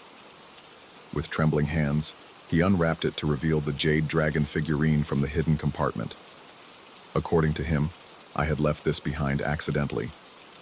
He claimed I had shown it to him, explaining that it had always been meant to remain with the cabinet, but that I had removed it years ago for safekeeping. Years ago, when I had first seen the cabinet in San Francisco, my legs nearly gave out beneath me. I braced myself against a nearby display case, sending several small porcelain figures wobbling dangerously. The shop owner quickly steadied them, his movements precise despite his apparent age.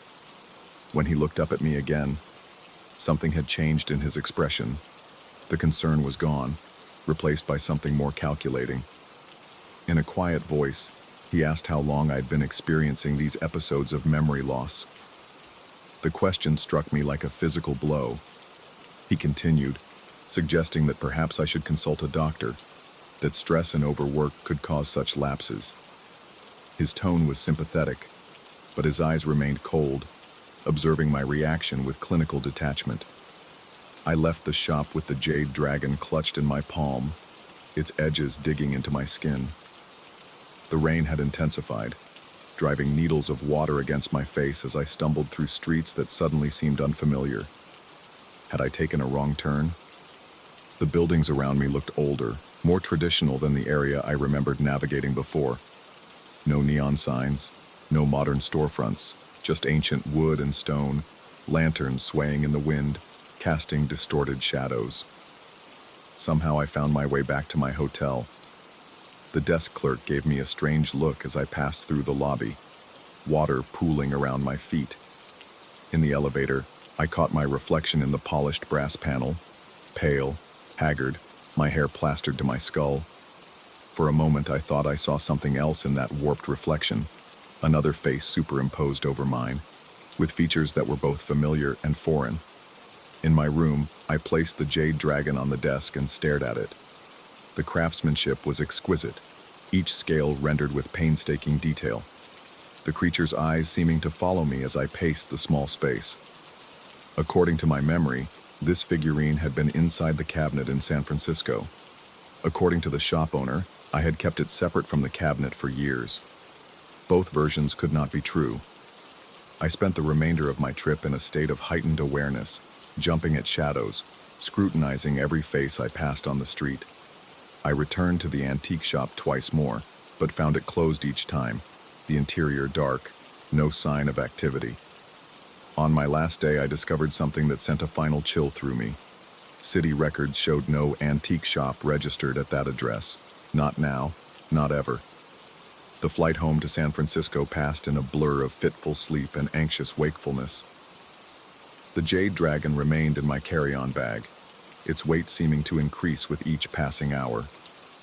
By the time I dragged myself up the stairs to my apartment, exhaustion had settled into my bones, making each step an effort. I unlocked my door, flipped on the light, and froze. There, against the far wall of my living room, exactly where I had always intended to place it, stood the black lacquered cabinet with jade handles. A delivery notice lay on my coffee table, dated 5 years ago. The sender, a shop in Kyoto, whose name I had never heard until a week ago. As I approached it, my reflection distorted in its glossy surface. I noticed something that stopped my breath. The mountain landscape inlaid in gold was different, subtly, almost imperceptibly, but different nonetheless. The temple was larger, the path leading to it more defined, and there, among the twisted pines, was a tiny figure looking out from the scene. A figure with my face. I still live with the cabinet. I've thought about destroying it, burning it, but something prevents me. Sometimes late at night I hear subtle movements from within. The shifting of wood adjusting to temperature changes, I tell myself. Nothing more. The hidden compartment remains empty. The jade dragon sits on my nightstand, watching me with its ancient eyes as I drift in and out of troubled sleep. And sometimes, in the moments between wakefulness and dreaming, I'm certain I can hear the soft chime of a bell, like the one above the door of an antique shop in Kyoto. A shop that, according to all official records, has never existed. Just like a cabinet that, according to a merchant an ocean away, was never delivered.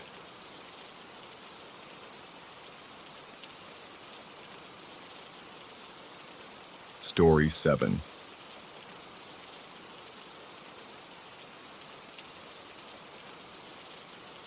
The first time I saw her reflection was 3 weeks after we moved in. A fleeting silhouette in the hallway mirror, a woman in an old-fashioned dress, crossing the threshold of our bedroom door. I blinked, and she was gone. But Duke knew. Our chocolate Labrador's growl rumbled through the otherwise silent house, his eyes fixed on the empty doorway, hackles raised along his spine. I convinced myself it was nothing, a trick of light, the strange acoustics of our new home playing with my exhausted mind. But Duke never set foot in that bedroom again. The Victorian on Willow Street seemed perfect when Sarah and I first toured it. The price was suspiciously low for the neighborhood, but the real estate agent assured us it was simply because the previous owners were eager to sell after inheriting the property from a distant relative. The house needed work, peeling wallpaper, creaking floorboards, and ancient plumbing, but the bones were good. Sarah fell in love with the wraparound porch and original woodwork. I was drawn to the spacious yard and detached garage, perfect for my woodworking projects. We signed the papers within a week.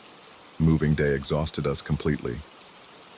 After the movers left, we collapsed onto our mattress on the floor of the master bedroom, too tired to even assemble the bed frame.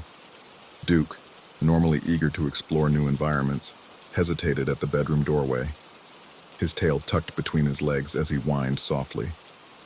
I called to him, patting the space beside me, but he backed away, retreating to the hallway. Sarah mumbled something about him needing time to adjust before drifting off to sleep. I followed soon after, dismissing the unnatural coldness of the room as poor insulation. The strangeness began gradually. Small things first.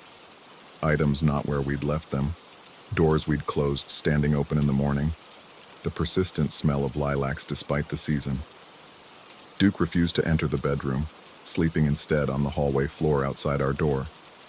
Sarah suggested we take him to the vet, concerned about his behavior change, but the examination revealed nothing abnormal. The vet simply suggested our pet might be stressed from the move. In our second week, I started waking at exactly 3:17 a.m. every night, my body rigid with inexplicable dread, sweat beating on my forehead despite the room's persistent chill. I'd lie there, heart pounding against my ribs, listening to the house. Sometimes I thought I heard footsteps on the porch, slow and deliberate, moving from one end to the other before stopping at our bedroom window. Other times, it was the sound of fabric rustling near our closet, or soft humming coming from somewhere in the walls. Sarah never stirred during these episodes, sleeping deeply while I remained paralyzed beside her. Then came the evening when I first saw her in the mirror. I was returning from the bathroom when Duke's growl stopped me in the hallway. He stood rigid, staring at our bedroom doorway, his lips pulled back to reveal bared teeth. I followed his gaze but saw nothing.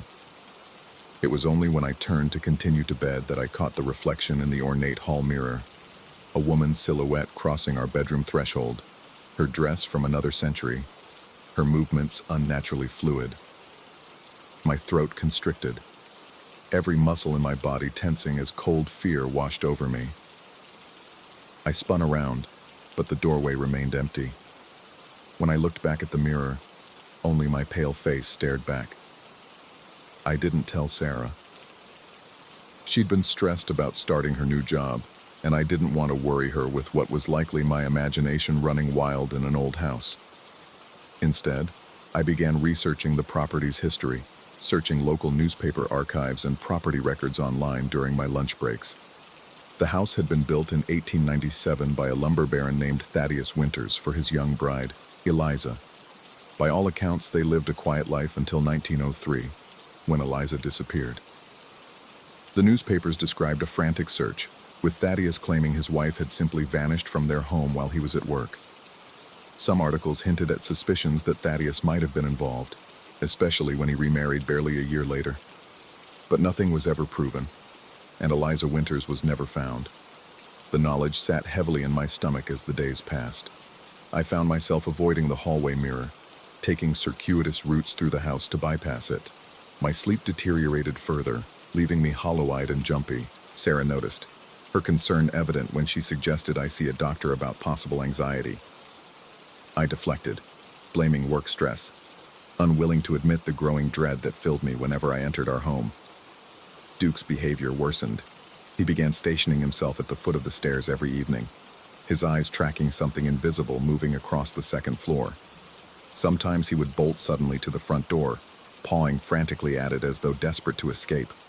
Other times he would sit in the center of the living room, his head tilted as if listening to someone speaking, though Sarah and I heard nothing. The night everything escalated, Sarah was working late. I'd fallen asleep on the couch, Duke curled protectively at my feet. His sudden, vicious barking jolted me awake. He stood facing the staircase, every muscle in his body rigid, teeth bared in a snarl I'd never heard from him before. The house felt different, heavier somehow, the air thick and difficult to breathe. My skin prickled with goosebumps as the temperature seemed to plummet around us. As I sat up, the distinct sound of footsteps crossed the ceiling above. Our bedroom.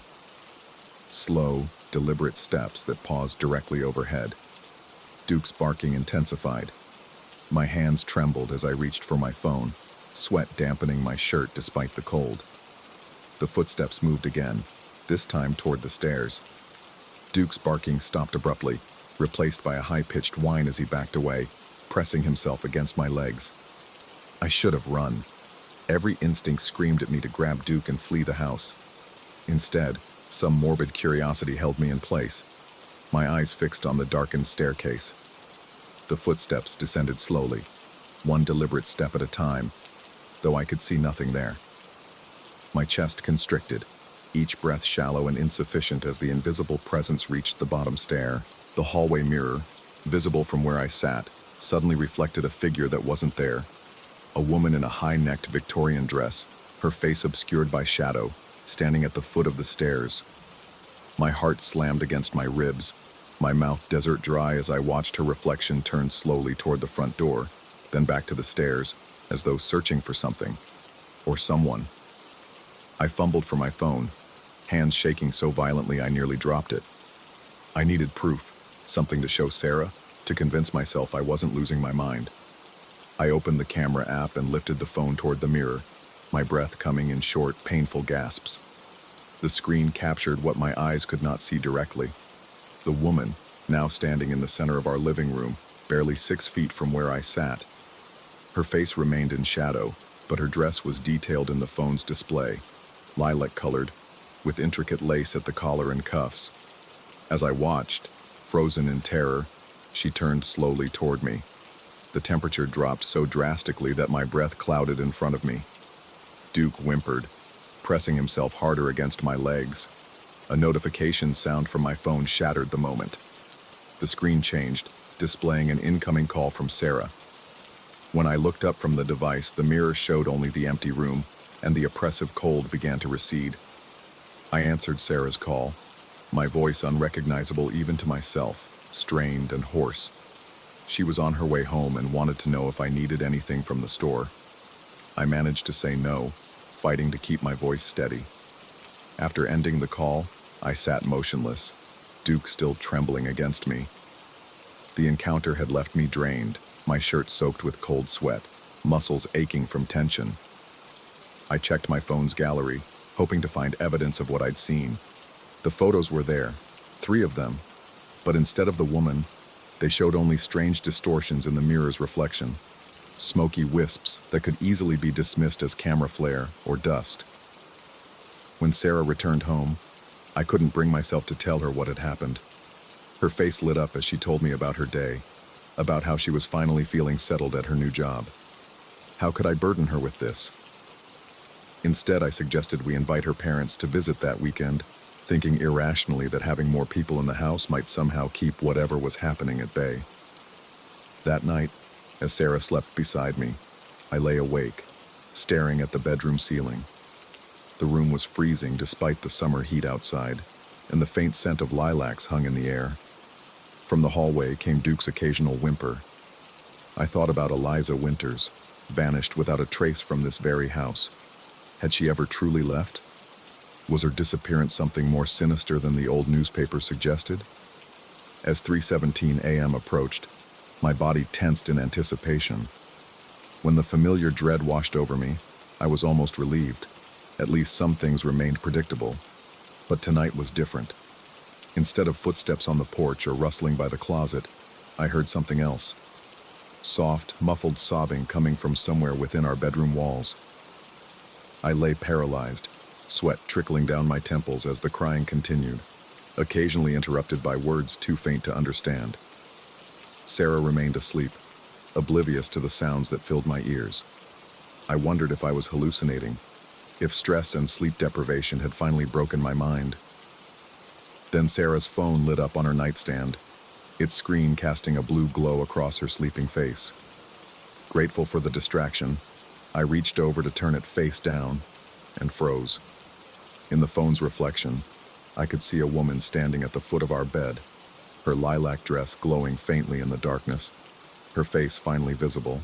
She was young, perhaps mid-20s, with delicate features and dark hair pinned up in an elaborate style. Her eyes, wide and tear-filled, stared directly at me with such profound sadness that my chest ached in response. She lifted one pale hand, pointing not at me, but toward the floor beneath our bed. The sobbing grew louder, and with a jolt of horror, I realized it wasn't coming from the walls. It was coming from beneath us. Duke began barking frantically in the hallway, throwing himself against our bedroom door. Sarah stirred beside me, mumbling questions I couldn't process as I sat up, my gaze locked on the space where the woman stood. But directly, with my own eyes, I saw nothing. Only in the reflection of Sarah's phone could I see her, still pointing insistently at the floor. Sarah sat up, alarmed by Duke's continued barking. She flipped on the bedside lamp, and the woman vanished from the phone's reflection. The sobbing stopped abruptly. Sarah asked what was happening, concern etched across her face as she took in my appearance, pale, sweating, trembling violently. I managed to tell her Duke was acting strange, that he must have heard something outside. She went to calm him while I sat on the edge of the bed, trying to collect myself. When my legs stopped shaking enough to support me, I knelt on the floor and peered under the bed. Nothing but dust and empty space met my eyes. What had she been pointing at? The next day, I called in sick to work. After Sarah left, I began a methodical search of our bedroom, looking for anything unusual. Hours passed as I checked every floorboard, every inch of wallpaper, every corner of the closet. By mid-afternoon, exhausted and beginning to doubt myself, I sat on the floor near the foot of our bed, Duke watching anxiously from the hallway. That's when I noticed it, a slight difference in the tone of the hardwood in one small section. I might never have seen it if the sunlight hadn't hit it at just the right angle. I pressed my fingers against the discolored board and felt it give slightly. My heart raced as I worked my fingernails into the seam, lifting the board to reveal a small cavity beneath. Inside was a leather-bound journal, its pages yellowed with age. With trembling hands, I lifted it out and opened the brittle cover. "Property of Eliza Winters" was written in elegant script on the first page. I spent the next hour reading her private thoughts, my stomach knotting tighter with each entry. The final pages detailed her growing fear of her husband, his jealous rages, his controlling behavior. She wrote of planning to leave him, to escape to her sister's home in Boston. The last entry was dated 3 days before her reported disappearance. She mentioned hiding her grandmother's jewelry and some money beneath the floorboard in case Thaddeus found her other provisions. She would retrieve them the night she planned to leave. That entry ended mid-sentence. I carefully replaced the journal and the floorboard, my mind racing. There was no jewelry there now. Had she taken it? Or had someone else found it after her disappearance?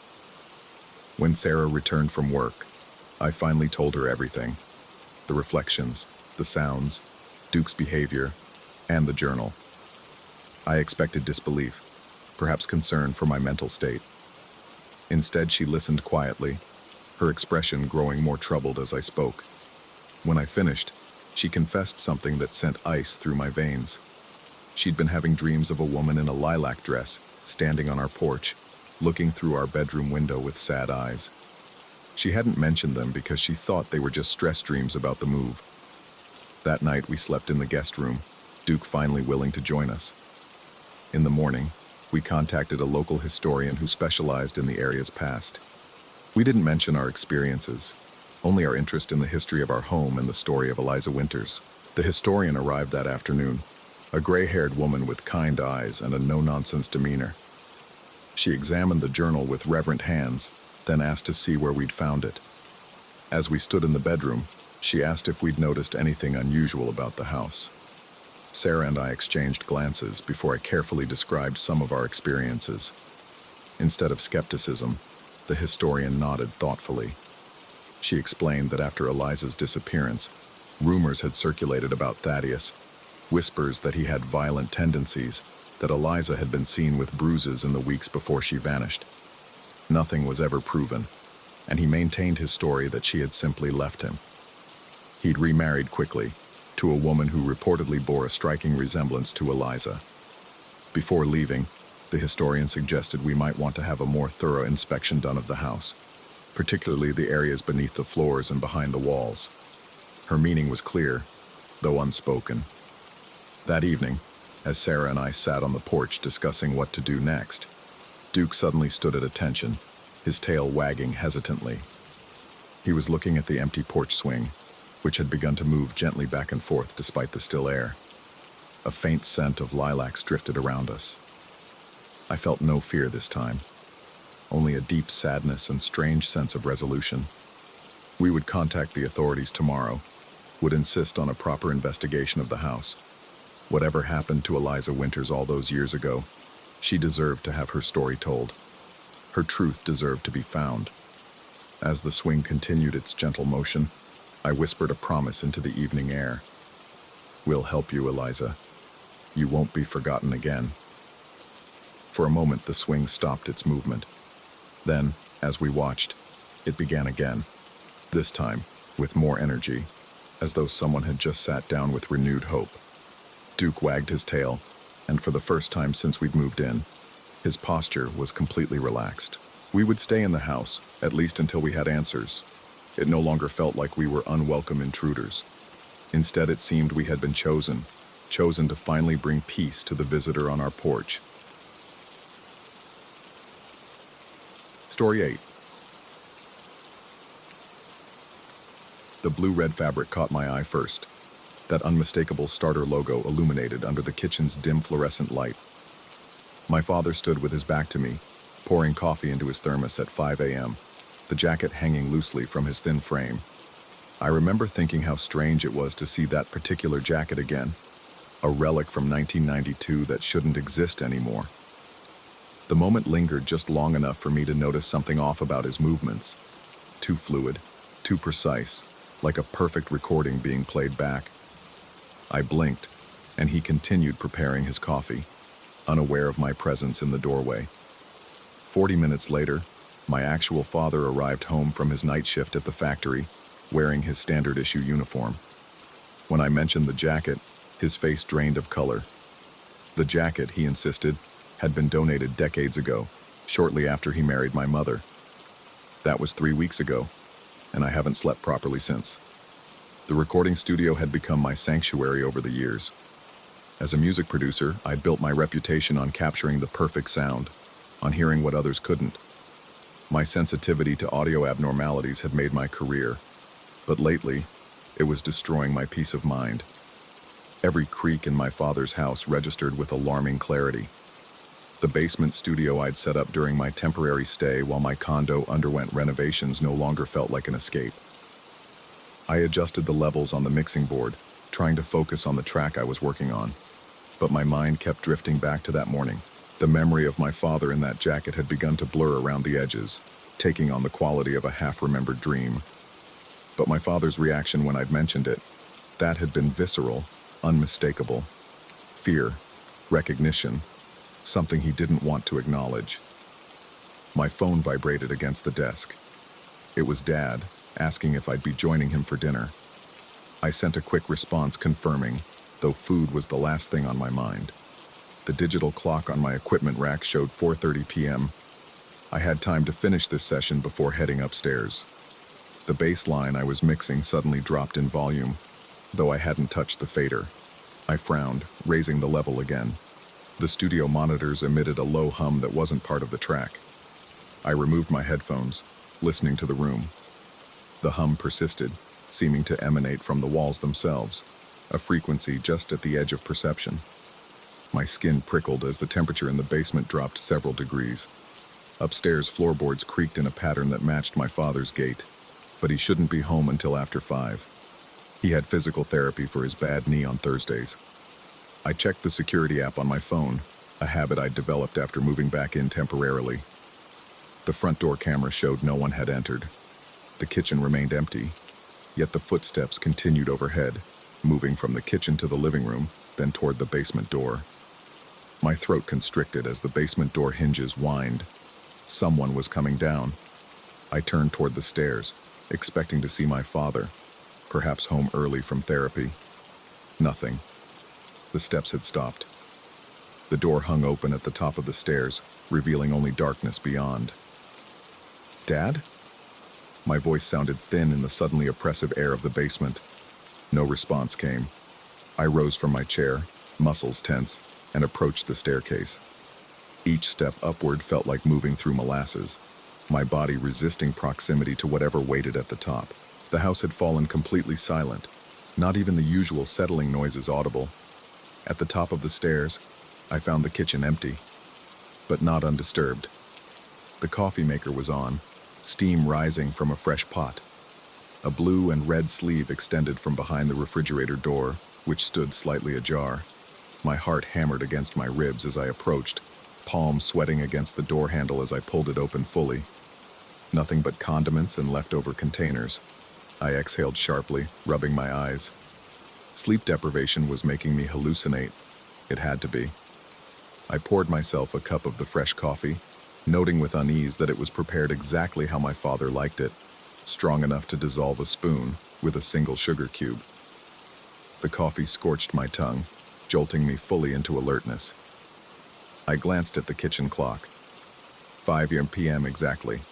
My father would be home soon. I could hold myself together until then. I just needed to focus on something concrete, something real. The vintage record player in the living room had always calmed me. I selected one of my father's old jazz albums and set the needle. The opening notes of saxophone filled the room, but instead of Coltrane's smooth tones, I heard a strange undercurrent, a distortion that didn't belong. It sounded like someone whispering just beneath the music. I yanked the needle off the record. The whispering continued for 3 more seconds before fading. My phone rang, and I nearly dropped it in my haste to answer. Dad's voice came through, explaining he was running late. His therapy session had been extended, and he wouldn't be home until around 5:40.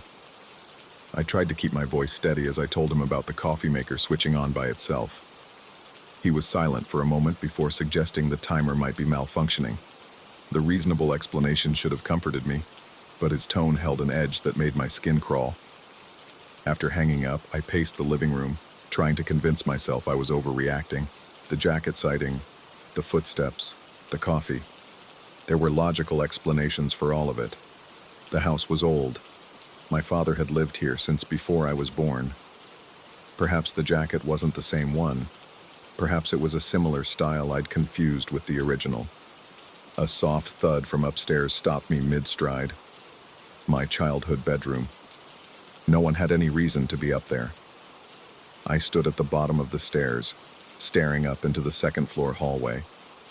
My mouth had gone desert dry. "Who's there?" I called out, hating the tremor in my voice. Another thud answered me, followed by the sound of sliding fabric. Something was being dragged across the floor. My fight-or-flight response screamed at me to leave, to get in my car and drive away. But a more primal need to understand pushed me forward. I had to know what was happening in my father's house. The stairs creaked under my weight as I ascended, each step sending jolts of adrenaline through my system. The upstairs hallway stretched before me, shadows pooling in the corners despite the afternoon sun outside. My old bedroom door stood partially open, though I distinctly remembered closing it that morning. I pushed the door wider, revealing nothing out of place at first glance. The twin bed with its plain navy comforter, the desk where I'd spent hours mixing my first demos, the closet. The closet door slowly swung open, though no draft moved through the room. I froze, unable to retreat, unable to advance. From within the darkness of the closet came the sound of hangers sliding along the rod, metal against metal, though nothing visibly moved. Then the smell hit me. Cigarettes and Old Spice, my father's scent from decades ago before he quit smoking at my mother's insistence shortly before she died. The aroma grew stronger, concentrated, as if someone wearing too much cologne stood directly before me. Yet I remained alone in the room. The temperature plummeted. I could see my breath fogging in front of my face, though it was early September and still warm outside. The logical part of my brain cataloged these phenomena, searching for rational explanations, while instinct screamed that something was profoundly wrong. A flash of blue and red appeared in my peripheral vision. I spun to face it, but caught only the closet door swinging shut with a decisive click. My legs carried me forward before conscious thought could intervene. I had to see. I had to know. My fingers closed around the cold metal knob, twisting it with a flick of my wrist. The closet was empty save for a few old shirts I'd left behind when I moved out years ago. No jacket, no explanation for what I'd glimpsed. But then my gaze dropped to the floor, where a single thread of bright red fabric lay coiled like a tiny serpent. I bent to pick it up, rolling it between my fingers. It matched the red panels of the starter jacket exactly. I hadn't imagined it. My phone buzzed in my pocket. A text from Dad.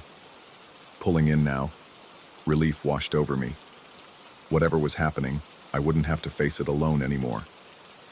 I hurried downstairs just as the front door opened. My father stepped inside, still in his factory uniform, looking exhausted from his shift in therapy. His eyes met mine, narrowing slightly at whatever expression I wore. I held up the red thread without preamble.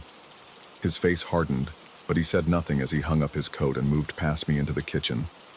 I followed, watching as he poured himself a cup of the coffee that had mysteriously brewed itself earlier. Finally, I broke the silence, telling him everything. The footsteps, the cold spots, the whispering beneath the music, the closet door, and most importantly, seeing him, or something wearing his face, in that blue-red starter jacket from 1992. His hands trembled slightly as he set down his mug. Without looking at me, he asked if what I saw had seemed solid, or if it had appeared transparent at all. The oddly specific question chilled me more than any of the phenomena I'd experienced. I admitted that whatever I'd seen had looked completely solid and real. He nodded slowly, then confessed that he'd been seeing his own doppelganger for decades, always wearing that jacket, always at dawn or dusk, always on significant dates. The first sighting had been the morning after his wedding. The second, the day my mother discovered her cancer. The third, the night before she died. The entity never spoke, never acknowledged him, just performed ordinary tasks around the house as if my father wasn't there. He had donated the real jacket after the first appearance, disturbed by the coincidence of the duplicate wearing his exact clothing. That hadn't stopped the visitations. He'd researched folklore, consulted paranormal experts discreetly, even had the house blessed, all to no avail. What disturbed him most was that until now, he'd been the only one to see it. The fact that I had not only seen it, but interacted with evidence it had left behind, the coffee, the thread, suggested something had changed. The entity was becoming more present in our reality. What did it want? Why mimic my father? He had no answers, only a lifetime of fear and unanswered questions. But one thing he knew for certain: the appearances always preceded significant changes or tragedies. The entity was an omen, a herald of transformation. As the sun set outside, casting long shadows across the kitchen, my father's eyes reflected a resignation I'd never seen before. Whatever was coming, we could only wait for it to reveal itself. The red thread still pinched between my fingers seemed to pulse with its own subtle energy, a tangible connection to something that shouldn't exist. That night, I moved my recording equipment out of the basement and into my bedroom, unwilling to be alone in any part of the house. As I set up my microphones, I realized with growing unease that I now possessed the tools to capture evidence of our unwanted visitor. The producer in me couldn't resist the opportunity, even as the rational part of my mind questioned whether I wanted proof of something that defied explanation. I set my most sensitive microphones to record throughout the night, hoping to capture the footsteps, the whispers, anything that might help us understand. In the morning, I awoke to find my father already at work, and my recording equipment shut off, though I distinctly remembered setting it to run until 7 a.m.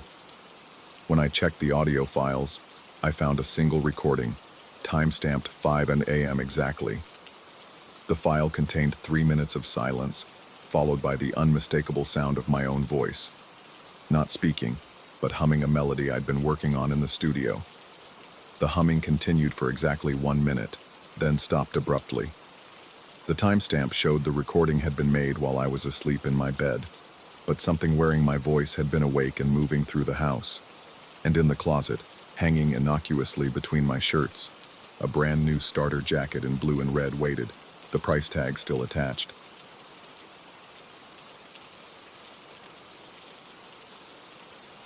Story 9.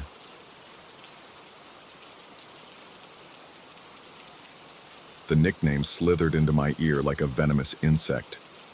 Rattler. Just one word. My old squad's name for me. But it froze me in the doorway, hand still on the light switch I hadn't yet flipped. My breath caught in my throat as the word hung in the dark air between reality and memory. No one had called me that in 3 years, not since I'd left the dust and death of Kandahar behind. Not since I'd buried that part of myself in the Afghan soil alongside too many friends, but there it was again. Rattler. A whisper this time, from the corner of my bedroom, where the shadows pooled deepest. My hand abandoned the light switch, instead reaching for the Beretta tucked into the waistband at the small of my back, a habit the VA shrink called maladaptive, but one that had kept me alive through 2 tours. The weight of it steadied my suddenly trembling hands. Who's there? My voice sounded strange in my own ears, tight, higher than normal. Silence answered. Even the usual creaks of the old farmhouse had gone quiet, as if the building itself was holding its breath. That's when I caught it, the unmistakable scent of cigarettes. Marlboro Reds. My brand. I'd stepped outside for a smoke barely 20 minutes ago before driving home from the bar. But this smell was fresh, present, here in my bedroom that should have been empty. I backed out slowly, gun raised, sweeping the darkness for movement. The hallway light cast just enough illumination to create more shadows than clarity. My heart hammered against my ribs like it wanted to escape. I eased down the corridor toward the living room, checking corners, mentally mapping the layout I knew by heart, but suddenly seemed foreign and threatening. The dogs should have been going crazy. Zeus and Apollo, my German shepherds, would bark at a leaf blowing past the window, let alone an intruder. But as I edged into the living room, I found them both sprawled on their beds, breathing the deep, regular rhythm of sleep. Too deep. Neither stirred, not even when my boot accidentally knocked against Apollo's water bowl. Outside, rain began to patter against the windows, droplets casting spidery shadows across the walls. The digital clock on the microwave read 2:17 a.m., its green glow the only illumination in the kitchen. I checked the back door, locked, deadbolt engaged. The windows, all secured, no signs of forced entry. A quick circuit of the house revealed the same at every possible entrance. I was alone, had to be. Yet the scent of cigarettes grew stronger, and beneath it something else, the metallic tang of blood mixed with dust and sweat, the smell of Kandahar. My head throbbed with the beginnings of a migraine, vision blurring at the edges like a vignette photograph. The VA doctor had warned me about this. Sensory flashbacks triggered by stress. Just another joyful symptom of PTSD to add to the nightmares and the hypervigilance. But knowing the clinical explanation didn't dispel the fear crawling up my spine. I returned to the bedroom doorway, gun raised. My finger twitched near the trigger. Sweat beaded along my hairline despite the October chill seeping through the walls. With my free hand, I flipped the light switch. Nothing happened. I tried again. Still darkness. The bulb must have blown, or maybe the circuit. The rational explanations paraded through my mind, but rationality was losing ground to the primal terror building in my chest. "I'm armed," I announced to the darkness, voice steadier than I felt. "Identify yourself." The darkness seemed to thicken, becoming almost viscous. I could swear it moved, folding in on itself in the far corner. The cigarette smell intensified, burning my nostrils. Behind me, one of the dogs whimpered in its sleep. I reached for my phone to use as a flashlight, but my pocket was empty. I'd left it charging in the bedroom, the very room I now couldn't bring myself to enter. The tactical flashlight I kept by the front door would have to do. I backed down the hallway, unwilling to turn my back on the bedroom. The living room looked different now, familiar furniture transformed into crouching silhouettes. The rain had picked up, drumming against the roof. A flash of lightning briefly illuminated the space, and in that microsecond of clarity, I saw muddy boot prints on the hardwood floor. Boot prints that weren't mine, leading from the front door to the hallway. My mouth went desert dry. The Beretta felt slick in my sweating palm. I wiped my hand on my jeans and gripped tighter. The flashlight sat on the side table by the door, but when I flicked it on, the batteries were dead. Of course they were. Another flash of lightning, another glimpse of those boot prints. They looked military issue, the same pattern I'd seen thousands of times in the dust. But that was impossible. No one from my unit knew where I lived. I'd made sure of that when I'd moved to this isolated property, miles from my nearest neighbor. "You're losing it, Rattler," I muttered to myself, using the nickname as a talisman against fear. Then froze as the words seemed to echo back at me from the hallway. "Losing it, Rattler." My pulse thundered in my ears. The Beretta's sights wavered as my hands shook. I steadied myself against the wall, forcing deep breaths. The cigarette smell had become suffocating, making my eyes water and throat burn. I thought about the phone in the bedroom, about calling 911. What would I say? That I was hearing voices? That my nickname from Afghanistan was being whispered by my empty house? They'd send me back to the psych ward for sure. Another whimper from one of the dogs broke the silence. Then a growl, low and warning, though neither animal woke. What were they dreaming of? What were they sensing that I couldn't see? I made a decision. If someone was in my house, I needed to know. I couldn't spend the night in this standoff with the darkness. Keeping the gun raised, I moved back toward the bedroom. The boot prints disappeared where the hardwood gave way to carpet, but the cigarette smell guided me like a perverse beacon. At the doorway, I paused. The darkness within seemed absolute. denser than mere absence of light. It felt occupied, as if the room had been filled with something that absorbed rather than reflected. My lungs labored against the increasing pressure in the air. Rattler. This time the whisper came from directly beside me, the voice so close I could feel the phantom breath on my ear. I jerked away, spinning to face nothing. Empty hallway. But the cigarette smell was overpowering now, and beneath it that battlefield stench of blood and dust. My finger tightened on the trigger. One round into the ceiling would wake the dogs, would bring light and noise and reality crashing back into this nightmare. But something stopped me. The same instinct that had kept me alive in countless night patrols. Because suddenly I knew who was calling me. Martinez. The name scraped from my throat like broken glass. The air in the hallway shifted. The cigarette smell swirled, concentrated, as if responding to the name.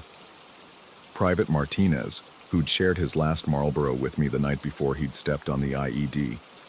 Martinez, whose blood I'd tried to keep inside his shredded body while calling desperately for a medic that would arrive too late. I lowered the gun slowly. The terror receded, replaced by a hollow ache in my chest. Martinez. Jesus Christ. The darkness in the bedroom seemed to pulse now, like a heartbeat. My headache intensified, vision narrowing to a tunnel. Memories I'd spent 3 years drowning in whiskey came flooding back. The blinding flash, the concussive force throwing me backward, the screams that followed. My own voice shouting orders no one could follow anymore. I'd been the squad leader. I'd chosen the route. The internal investigation cleared me, called it unavoidable casualties in a high-risk environment. But I knew better. They had trusted me to bring them home. I'm sorry, I whispered to the darkness. My throat constricted around the inadequate words. I'm so goddamn sorry. The pressure in the house changed suddenly, ears popping as if a door had been opened somewhere. The cigarette smell began to dissipate. Another lightning flash illuminated the bedroom briefly, revealing empty corners, an undisturbed bed, no intruder, no Martinez.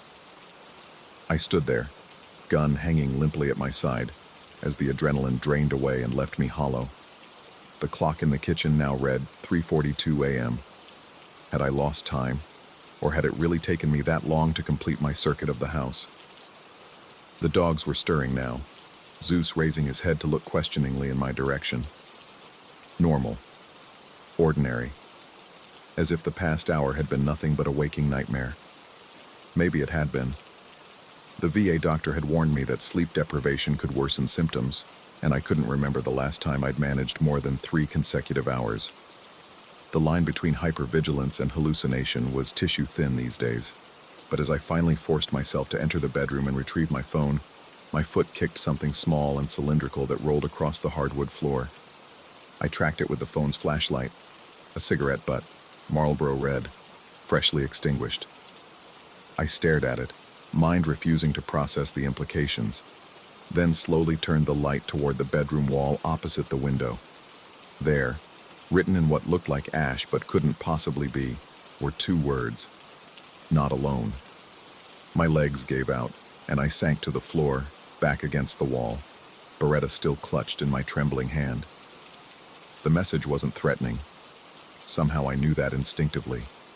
It was reassurance, a cold comfort that twisted my insides with equal parts relief and horror.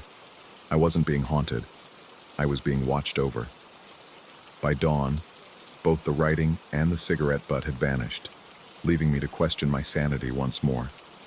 But the smell lingered faintly, and sometimes, in the darkest hours when sleep evades me, I feel the pressure change in my bedroom.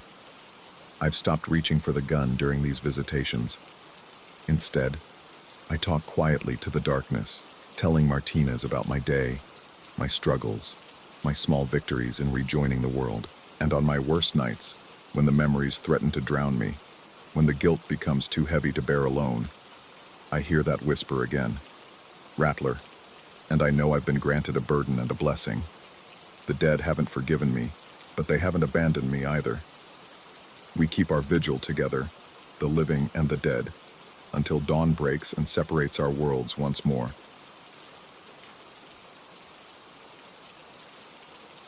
Story 10.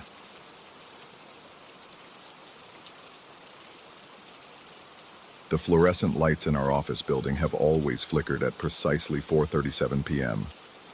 Nobody else seems to notice this strange regularity, this daily betrayal of electrical reliability. But I do. Just as I notice how the elevator sometimes stops between floors for exactly 3 seconds before continuing its journey, or how the security camera in the northeast corner of the 8th floor rotates 5 degrees too far to the right before swinging back. Small anomalies, meaningless deviations. At least that's what I told myself until last Tuesday, when I discovered that some irregularities aren't just glitches in the system. Some are tears in the fabric of reality itself. The headache had been building since morning, a dull throb behind my left eye that pulsed in time with the cursor blinking on my monitor. As director of operations at Meridian Financial, I'd been staring at quarterly projections for 6 straight hours, watching numbers blur together until they became meaningless symbols. The coffee in my mug had long gone cold, a thin film forming on its surface like a cataract. I needed fresh coffee, strong coffee, the kind that comes from the artisanal shop on the ground floor, not the sludge from our break room machine that tastes like it was filtered through an old sock. I pushed away from my desk, the wheels of my chair catching on the plastic mat beneath it with a sound like tearing paper. The 8th floor was nearly empty at this hour. Most of my team had already left, escaping to their lives outside these walls of beige carpet and recirculated air. Only a few determined souls remained, their faces illuminated by the blue glow of their screens in the dimming afternoon light. None of them looked up as I passed. I approached the elevator bank, my reflection distorted in the polished steel doors. Something about my appearance seemed off. The proportions weren't quite right, my shoulders slightly too broad, my neck a fraction too long. I blinked, and my reflection corrected itself. Just the curved surface playing tricks, I reasoned, pressing the down button with perhaps more force than necessary. The elevator arrived with a cheerful ding that had always struck me as inappropriately enthusiastic. The door slid open to reveal an empty car, its interior lined with mirrors that created an infinite regression of my image, each version of me standing slightly behind the other, stretching back into an impossible distance. I stepped inside, avoiding eye contact with my reflections. The sensation of being watched prickled at the back of my neck as I pressed the button for the lobby. The doors closed, and the elevator began its descent, the subtle drop in my stomach reminding me of my corporeal existence. 8, 7, 6. The elevator paused between the 6th and 5th floors. 3 seconds of perfect stillness. The lights flickered once. I felt the hair on my arms rise as though the air had suddenly been charged with static electricity. A faint humming sound emanated from somewhere above me, not the normal mechanical noises of the elevator, but something higher pitched, almost musical. 5, 4, 3. My mouth had gone dry. The humming grew louder, resolving itself into a pattern that almost resembled speech, though in no language I could identify. The mirror to my left showed my face, pale and drawn, a thin sheen of sweat glistening on my forehead. But the mirror to my right, for a split second I could have sworn my reflection smiled when I did not. 2, 1. Lobby. The doors opened, and the strange sensations vanished as suddenly as they had appeared. I stepped out into the lobby, drawing a deep breath of slightly fresher air. My heart was racing, its rapid cadence echoing in my ears. I rubbed my eyes, which felt dry and strained. Too many hours staring at spreadsheets, I told myself. Nothing more. Carlos, the afternoon security guard, looked up from his desk as I approached. He nodded in recognition, his expression shifting from professional neutrality to something resembling concern. He asked if I was feeling all right, noting that I looked a bit pale. I assured him I was fine, just in need of caffeine, forcing a smile that felt brittle on my face. He seemed unconvinced but didn't press further, returning to the security monitor that displayed a grid of camera feeds from throughout the building. The coffee shop was nearly empty, the after-work rush having not yet begun. The barista, A young man with an elaborately waxed mustache took my order without looking up from the espresso machine he was cleaning. His movements were precise, almost mechanical, his expression blank as though his mind were elsewhere. I paid and moved to the waiting area, my attention drawn to the large windows overlooking the parking garage across the street. Something caught my eye, a figure moving between the parked cars. Something about the gait, the posture, seemed familiar. The figure stopped beside a silver sedan, my car, and appeared to be looking directly at the coffee shop. At me, though the distance was too great to make out facial features, I felt with absolute certainty that I was looking at myself. My coffee arrived with another too cheerful ding of a service bell. I grabbed it without thanking the barista, my eyes still fixed on the parking garage. The figure was gone. I blinked rapidly, scanning the visible portions of the garage, but saw no one. A cold sensation spread through my chest, as though someone had replaced my blood with ice water. I turned back toward the security desk, intending to return to my office, when I noticed Carlos was no longer there. The monitor displaying the security feeds continued to cycle through images of empty hallways and stairwells. As I approached the elevator bank, the doors to one car opened, revealing Carlos inside. The coffee nearly slipped from my suddenly numb fingers when he spoke. He told me he had just come from the parking garage, where he had seen me checking out my car. He asked why I had gone outside when I'd just been getting coffee, and how I had managed to return to the lobby so quickly. His tone was conversational, but his eyes were sharp, assessing.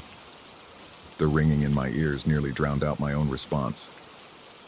I managed to explain that I had been in the building the entire time, that I hadn't set foot in the parking garage all day.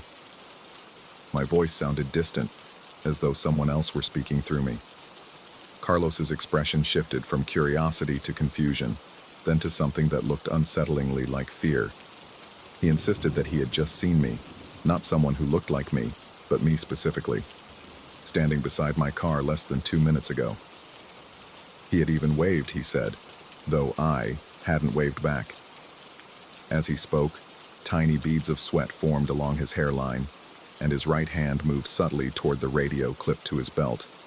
I felt my heart hammering against my ribs like a trapped animal seeking escape. The coffee burned hot against my palm through the paper cup, the sensation anchoring me to reality, even as that reality began to warp around me. I suggested that perhaps he had seen someone who resembled me, though the words rang hollow even as I spoke them. Carlos didn't respond immediately. His gaze shifted to something over my shoulder, his eyes widening slightly. I turned, following his line of sight to the security monitor behind the desk. On one of the screens, labeled P2 East, a figure stood beside a silver sedan. My sedan. The figure was looking directly at the security camera, its features rendered indistinct by the low resolution of the monitor. But even through the digital grain, I could see that it was wearing the same navy blue suit I had put on that morning. A wave of vertigo washed over me, the floor seeming to tilt beneath my feet. The coffee slipped from my grasp this time, hitting the polished marble with a splash of dark liquid that seemed almost black against the white surface. Neither Carlos nor I moved to clean it up. We both stood transfixed by the monitor, watching as the figure by my car raised one hand in what might have been a wave, or perhaps a beckoning gesture. Carlos began speaking rapidly into his radio, but the words seemed to blur together, becoming as meaningless as the numbers on my spreadsheets had been hours earlier. The ringing in my ears had intensified to a high-pitched whine that made it difficult to focus. I forced myself to look away from the monitor, to breathe deeply, to reclaim some semblance of rational thought. I needed to see for myself. I told Carlos I was going to the parking garage, ignoring his suggestion that we wait for another security officer to accompany us. My feet carried me to the building's side exit, through the door, and into the chill of the late afternoon air. The concrete of the sidewalk felt unusually solid beneath my shoes, each step producing a sound that seemed too loud, too definite. The entrance to the parking garage loomed before me, a dark mouth in the face of the concrete structure. I hesitated at the threshold, a primal instinct urging me to turn back, to return to the light and safety of the lobby. Instead, I forced myself forward, into the dimness that smelled of exhaust fumes and damp stone. Level P1 was for visitors. My assigned space was on P2, in the east section, just as the security monitor had indicated. I moved toward the ramp leading down, my footsteps echoing in the cavernous space. Each sound seemed to return to me slightly altered, as though someone else were walking just out of sync with my steps. The lighting on P2 was even poorer, many of the fluorescent tubes having burned out and not been replaced. Shadows pooled between the parked vehicles, deepening toward the far corners where the illumination failed to reach. I moved between the rows of cars, my breath coming in short, shallow gasps that clouded faintly in the cool air. I spotted my silver sedan from a distance, its polished surface reflecting the intermittent light. It appeared undisturbed, exactly as I had left it that morning. No figure stood beside it. No doppelganger waited to confront me. Relief began to loosen the knot of tension between my shoulder blades. Then I noticed the driver's side window was rolled down a few inches. I always kept my windows fully closed, especially in a parking garage. Always. As I approached my car, that prickling sensation returned to the back of my neck, the unmistakable feeling of being observed. I turned in a slow circle, scanning the surrounding area. The parking level appeared empty, yet the feeling persisted. My gaze was drawn upward, to the security camera mounted on a concrete pillar nearby. Its small red light indicated it was active, recording my movements, watching me. I returned my attention to my car, approaching it cautiously as though it might suddenly spring to life. Up close, I could see that not only was the window partially open, but the driver's seat had been adjusted. It was positioned slightly farther back than I kept it, as though set for someone with longer legs. My legs. A sound from behind me, the soft scuff of a shoe against concrete. I whirled around, my heart leaping into my throat, but saw only empty parking spaces. The sound did not repeat. I turned back to my car and froze. There, on the driver's seat, lay my company ID badge, the same badge that was currently clipped to my jacket pocket. I reached up with trembling fingers to confirm what I already knew. My badge was still there, the plastic warm from my body heat. I stumbled backward, away from the car, away from the impossible duplicate of my identification. My heel caught on a small ridge in the concrete, sending me off balance. As I struggled to right myself, movement caught my eye. A figure reflected in the window of a nearby SUV. A figure wearing a navy blue suit, standing where I should have been standing. Except that its posture was all wrong, too straight, too still, as though it were merely an approximation of a human being, rather than the real thing. I didn't dare turn around. Instead, I watched the reflection, my breath coming in ragged gasps that seemed unnaturally loud in the silence of the garage. The figure didn't move. It simply stood, watching me watch it, its face obscured by the distortion of the curved glass. The sound of the elevator doors opening elsewhere in the garage broke the terrible stillness. Voices approached. Carlos and another security guard, their footsteps echoing off the concrete walls. I called out to them, my voice cracking with strain, but kept my eyes fixed on the reflection in the SUV's window. The figure was gone. Carlos and his colleague reached me, their expressions a mixture of concern and wariness. They asked if I was all right, if I had seen anyone else in the garage. I couldn't find the words to explain what I had experienced. Instead, I pointed mutely at my car, at the open window and the badge on the seat. Carlos approached the vehicle cautiously, peering through the window. He turned back to me, his brow furrowed in confusion. He said the car was empty. No badge, no signs of disturbance. The window was fully closed. I pushed past him to see for myself. He was right. The car appeared exactly as it should have been. Windows up, seat in the correct position, no duplicate badge. I pressed my hand against the glass, feeling its solid resistance. Had I imagined the whole thing? Carlos suggested I return to the office, get some rest. He offered to escort me back upstairs. The other guard remained by my car, speaking quietly into his radio, occasionally glancing in my direction with poorly concealed suspicion. I allowed Carlos to guide me toward the elevator. my mind racing to make sense of what had occurred. The elevator ride back to the 8th floor was silent. Carlos stood beside me, his posture rigid, eyes fixed on the illuminated numbers as they ascended. The car didn't pause between floors this time. No strange humming disturbed the silence. Everything seemed painfully normal. When we reached my floor, Carlos hesitated before letting me exit. He asked if I wanted him to call someone, a friend, a family member, perhaps a doctor. I declined, assuring him I was fine, just overtired and stressed from work. The lies tasted bitter on my tongue, but they served their purpose. He nodded and remained in the elevator as the doors closed between us. I stood alone in the corridor, the events of the past hour playing on a loop in my mind. Logic suggested exhaustion, stress, perhaps even the beginning of a mental breakdown. But something deeper, more instinctual, rejected these explanations. What I had experienced had been real as the carpet beneath my feet or the fluorescent lights above my head. I returned to my office, half expecting to find someone myself, sitting at my desk. The room was empty, exactly as I had left it. My cold coffee still sat beside my keyboard. My jacket hung on the back of my chair. Everything in its place, except for one detail. On my computer screen, where the quarterly projections had been displayed, was now my email client. Open to a draft message addressed to my wife. A message I had not written, containing words I would never say. The cursor blinked at the end of the final line, as though waiting for me to continue what someone else had begun. I deleted the draft with shaking hands and shut down my computer. The office suddenly felt unsafe, as though the walls themselves were watching me, judging me. I needed to leave, to go home, to surround myself with the familiar and the real. As I gathered my belongings, I caught sight of my reflection in the darkened window. For a moment, just a moment, it seemed to move independently, its actions a half-second behind my own. A glitch in reality, a tear in the fabric of existence. I turned away, refusing to look again. Whatever had begun in that elevator was not over.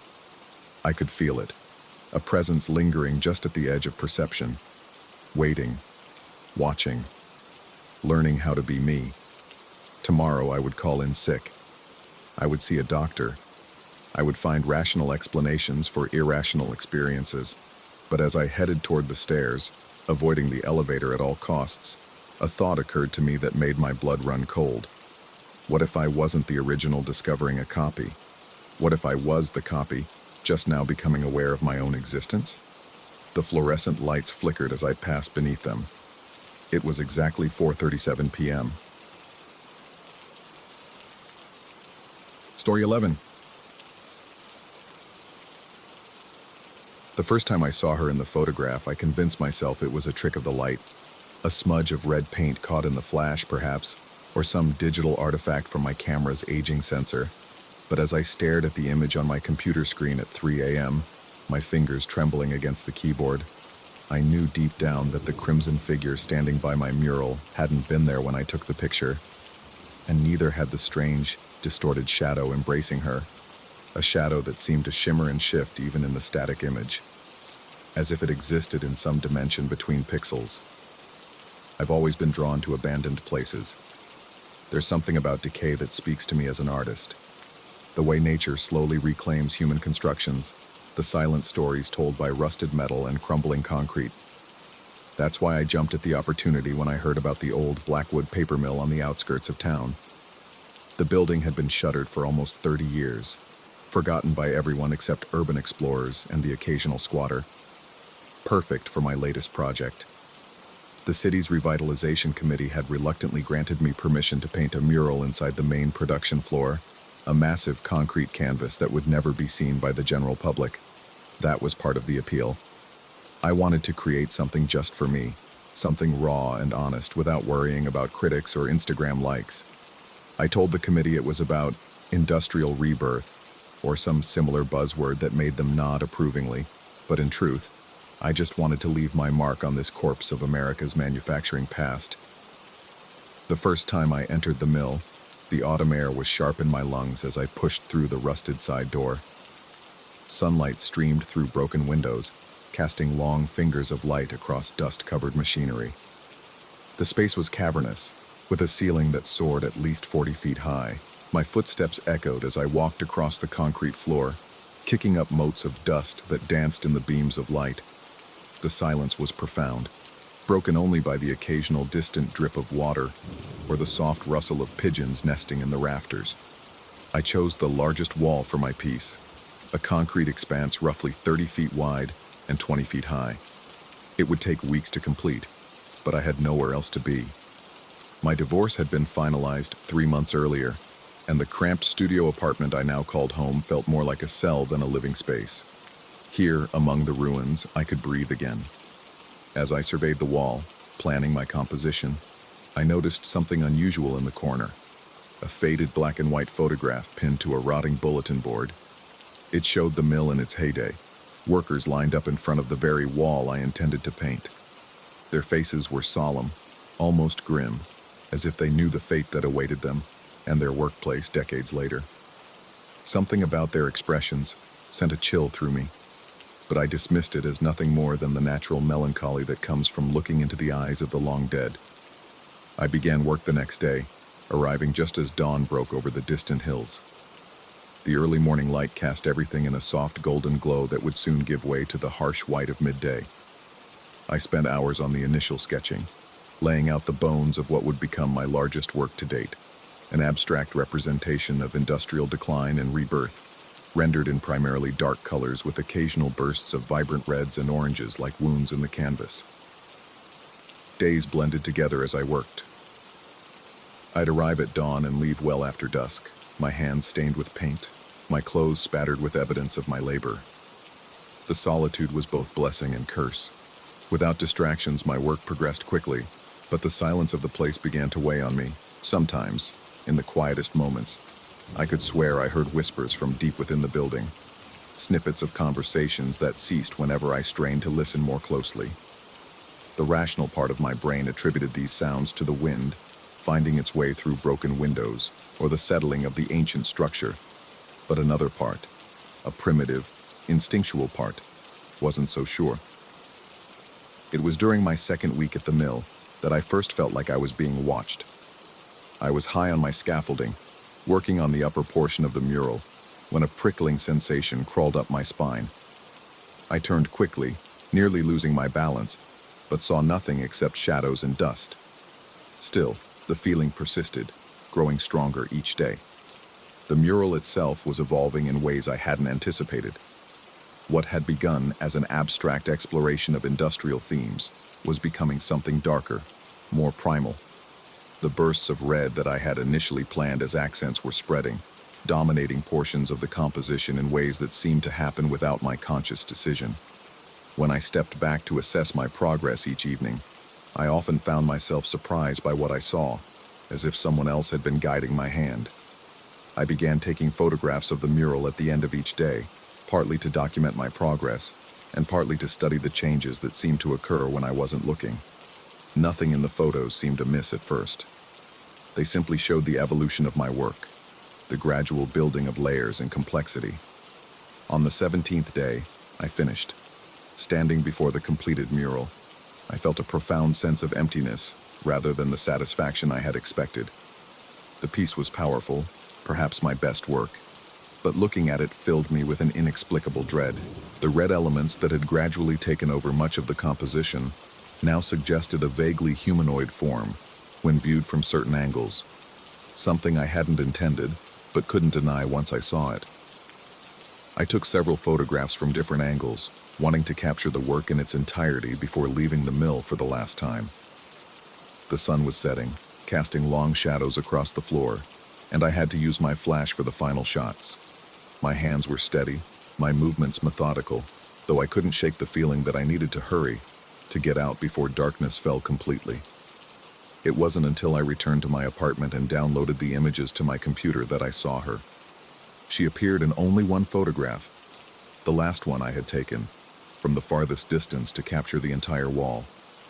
A figure in what looked like a nun's habit, but rendered entirely in shades of red so deep they bordered on black. She stood at the far right edge of the mural, partially concealed by shadows, but clearly not part of the painting itself. And wrapped around her, like a lover's embrace, was a shadow that seemed to warp and bend the light around it, creating a holographic effect that shouldn't have been possible in a still image. My heart hammered against my ribs as I zoomed in on the figure. The resolution degraded quickly, turning her into a collection of pixelated red blocks that revealed nothing of her features. The shadow embracing her was even less distinct, a warping of space that hurt my eyes to look at directly. I told myself it was nothing. A trick of the light, a flaw in my aging camera, perhaps even some strange double exposure. To prove it to myself, I decided to print the image. My hands trembled as I connected to my printer and sent the file. The machine hummed to life, spitting out the glossy 8x10 sheet with mechanical indifference.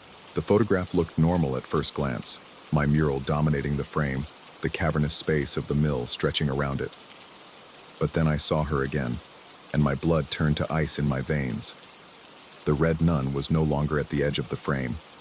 She had moved several feet closer to the center of the image, and the shadow around her seemed to have grown, extending tendrils into the surrounding darkness. I dropped the photograph as if it had burned me. It fluttered to the floor, landing face up, the red figure seeming to stare at me despite having no visible eyes.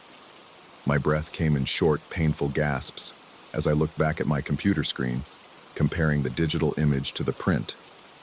On screen, she remained at the edge of the frame, exactly where I'd first spotted her. Sleep eluded me that night. I lay in bed, my eyes fixed on the ceiling, my mind racing through rational explanations and finding none. Eventually, exhaustion claimed me, pulling me into uneasy dreams filled with crimson shadows and whispering voices. Morning brought no clarity, but it did bring determination. I would return to the mill one last time, photograph the mural again, and prove to myself that there was nothing supernatural at work. The strange figure in the print was just some bizarre printer malfunction, nothing more. The mill looked different in the harsh light of late morning, less atmospheric, more decayed. The magic that had initially drawn me to the space was gone, replaced by a sense of wrongness that I couldn't quite define. My footsteps echoed too loudly as I made my way to the main floor, and the air felt thick, resistant, as if the building itself was trying to push me back. My mural greeted me like an old friend, or perhaps like an old enemy. In daylight, the red element seemed even more dominant, forming patterns that my eyes struggled to follow. I stood in the exact spot where I had taken the final photograph the day before, and raised my camera. Through the viewfinder, everything looked normal, just a wall with my painting on it, nothing more. I took several shots, moving methodically through different angles and exposures. Only when I was finished did I allow myself to review the images on the camera's small screen. She was in every single one. The red nun stood before my mural, her habit seeming to blend with the red elements of my painting. The shadow thing embraced her from behind, its form shifting slightly from one image to the next, as if it were moving in the split seconds between shots. My hands shook so badly I nearly dropped the camera. I needed to see the images larger, needed to confirm what my eyes were telling me.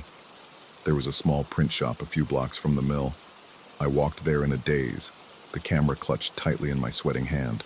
The shop was empty except for a bored-looking clerk who barely glanced at me as I approached. I inserted my memory card into their self-service kiosk and selected one of the images to print.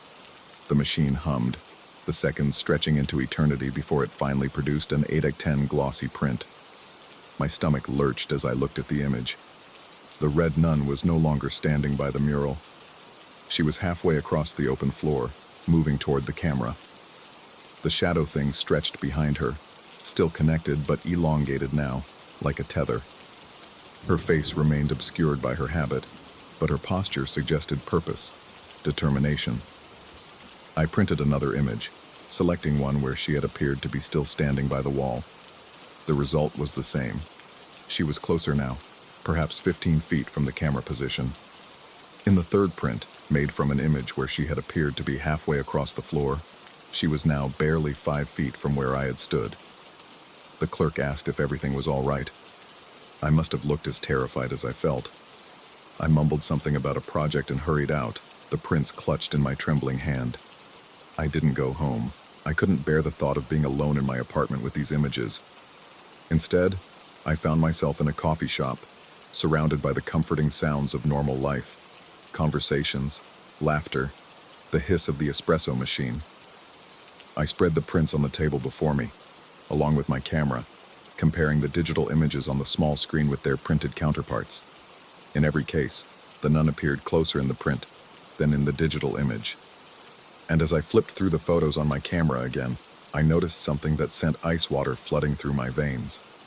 In the most recent images, she seemed to have moved slightly closer than in the earlier ones, as if she was advancing even in the digital realm, just more slowly.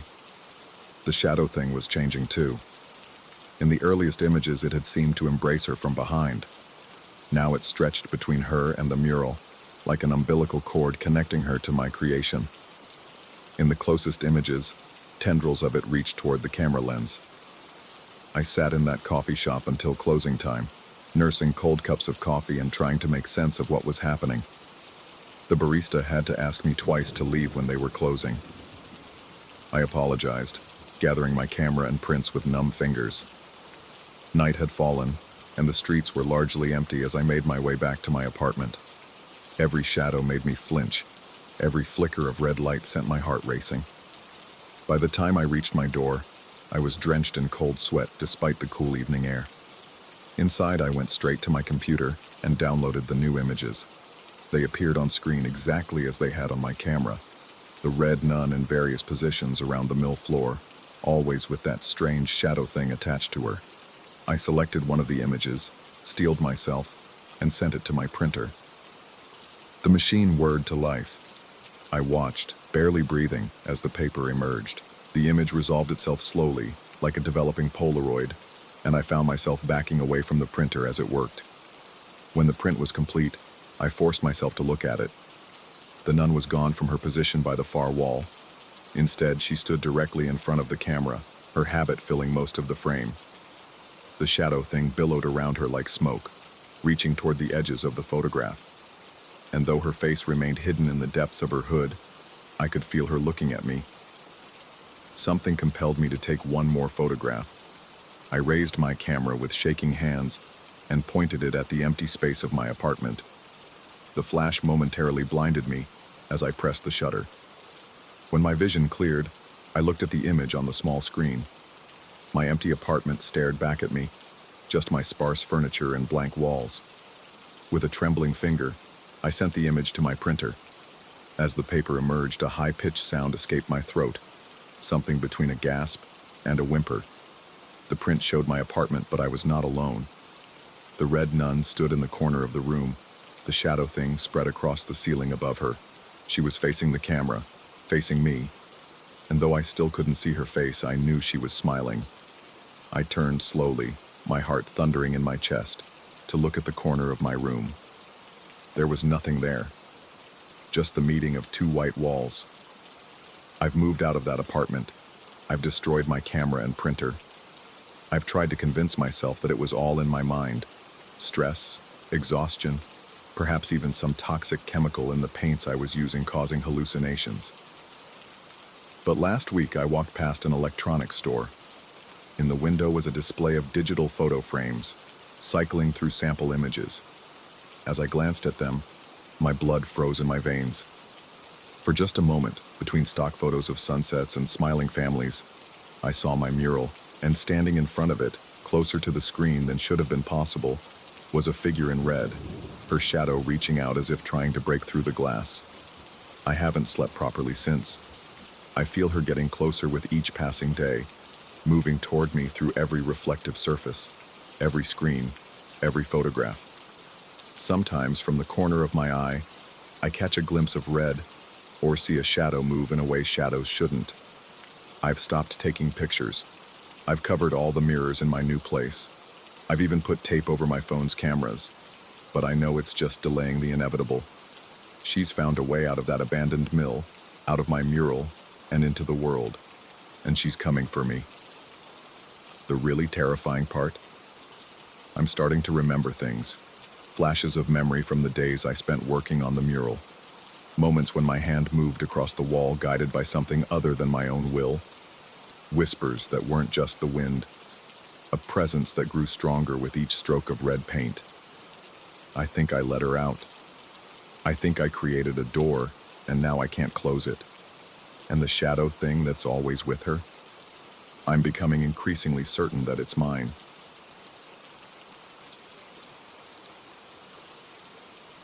Story 12.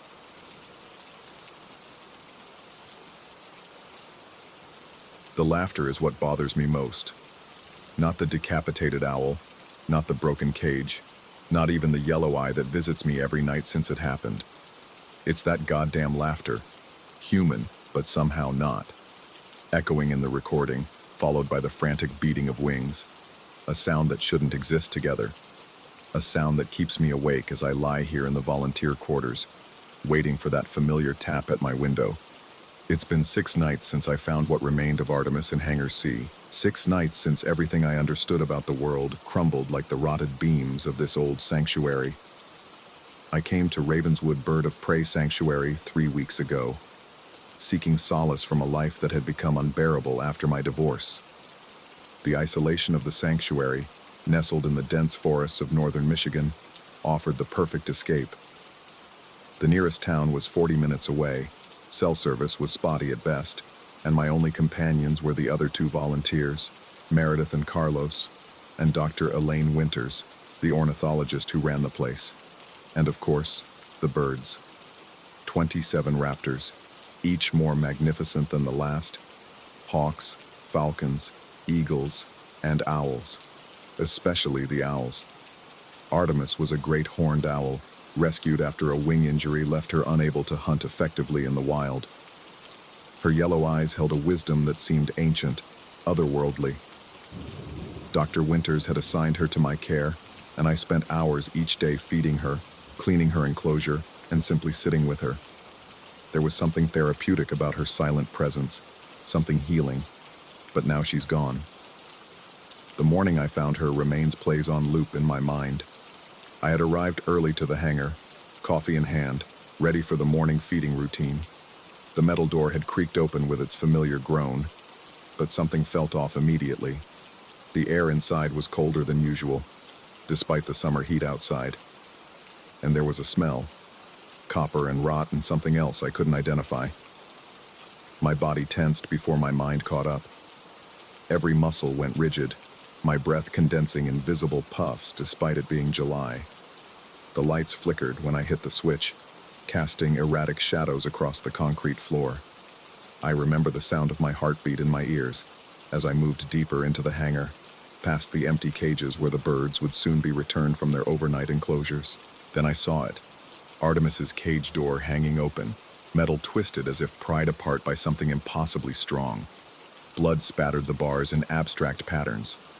And on the floor, her body, her beautiful head missing. Clean cut, surgical. My coffee had slipped from my grip, the crash of the mug against concrete jolting me from my shock. I scrambled backward, my foot catching on something, her severed head, yellow eyes still open, staring accusingly. I had vomited then, acid burning my throat, tears blurring my vision.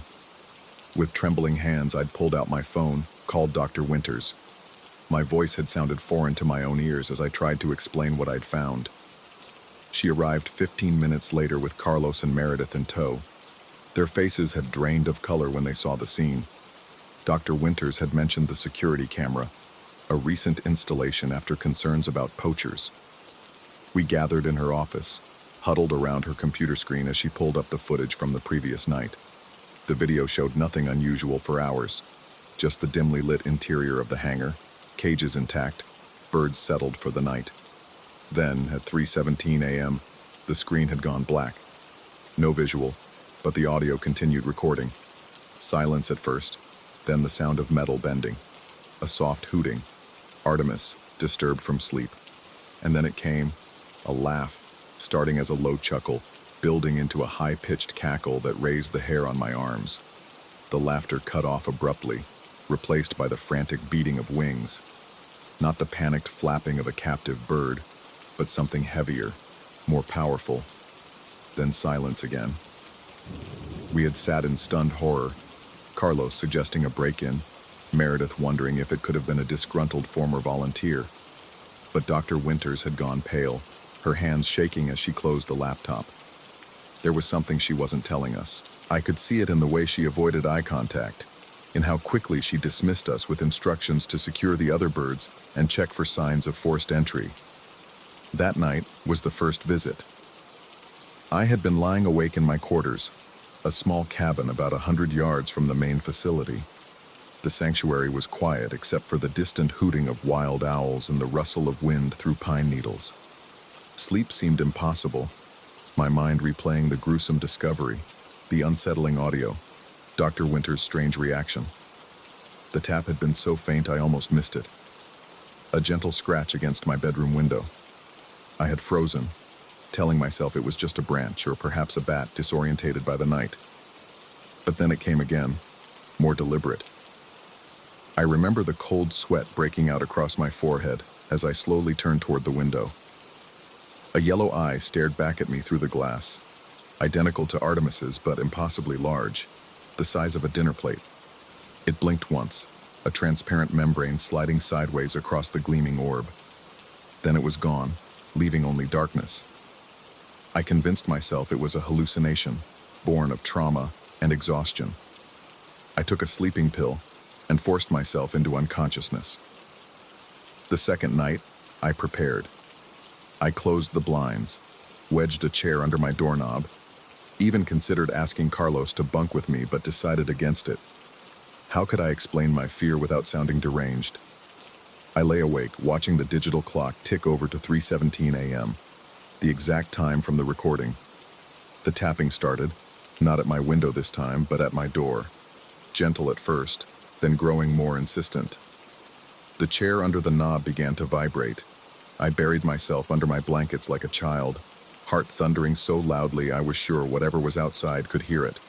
I must have passed out from sheer terror because the next thing I knew, morning light streamed through my window, and the chair was still firmly in place. By day, I functioned on autopilot. The police had come and gone, documenting the scene, collecting evidence, assuring us they would investigate. Their theory, animal activists with a grudge against captive wildlife programs, but they couldn't explain the laughter or the inexplicable audio of wings. They couldn't explain why only Artemis had been targeted when more threatened species were housed in the same facility. I began noticing changes in Dr. Winters. She spent hours locked in her office, emerged with red-rimmed eyes and a perpetual tremble in her hands. When I asked if she was all right, she flinched as if I'd raised a hand to her. She muttered something about family legends and warnings ignored, then hurried away. The third night brought the smell. That same copper rot something else scent from the hangar, seeping under my door, filling my small cabin. I gagged, tried breathing through my mouth, but could taste it on my tongue. A cold draft circulated through the room despite all windows being closed. The yellow eye appeared at every window in succession, as if circling my cabin, studying me from all angles. I huddled in the center of my bed, unable to look away, unable to run. By the fourth night, I had taken to researching local legends, indigenous myths, anything that might explain what was happening. The sanctuary was built on land once belonging to the Ojibwe tribe. Stories spoke of spirit birds, messengers between worlds. One particular legend caught my attention, a cautionary tale about a human who stole the form of an owl to move between the world of the living and the dead. The text was frustratingly vague, but mentioned a laughter that could freeze blood and wings that sounded like thunder.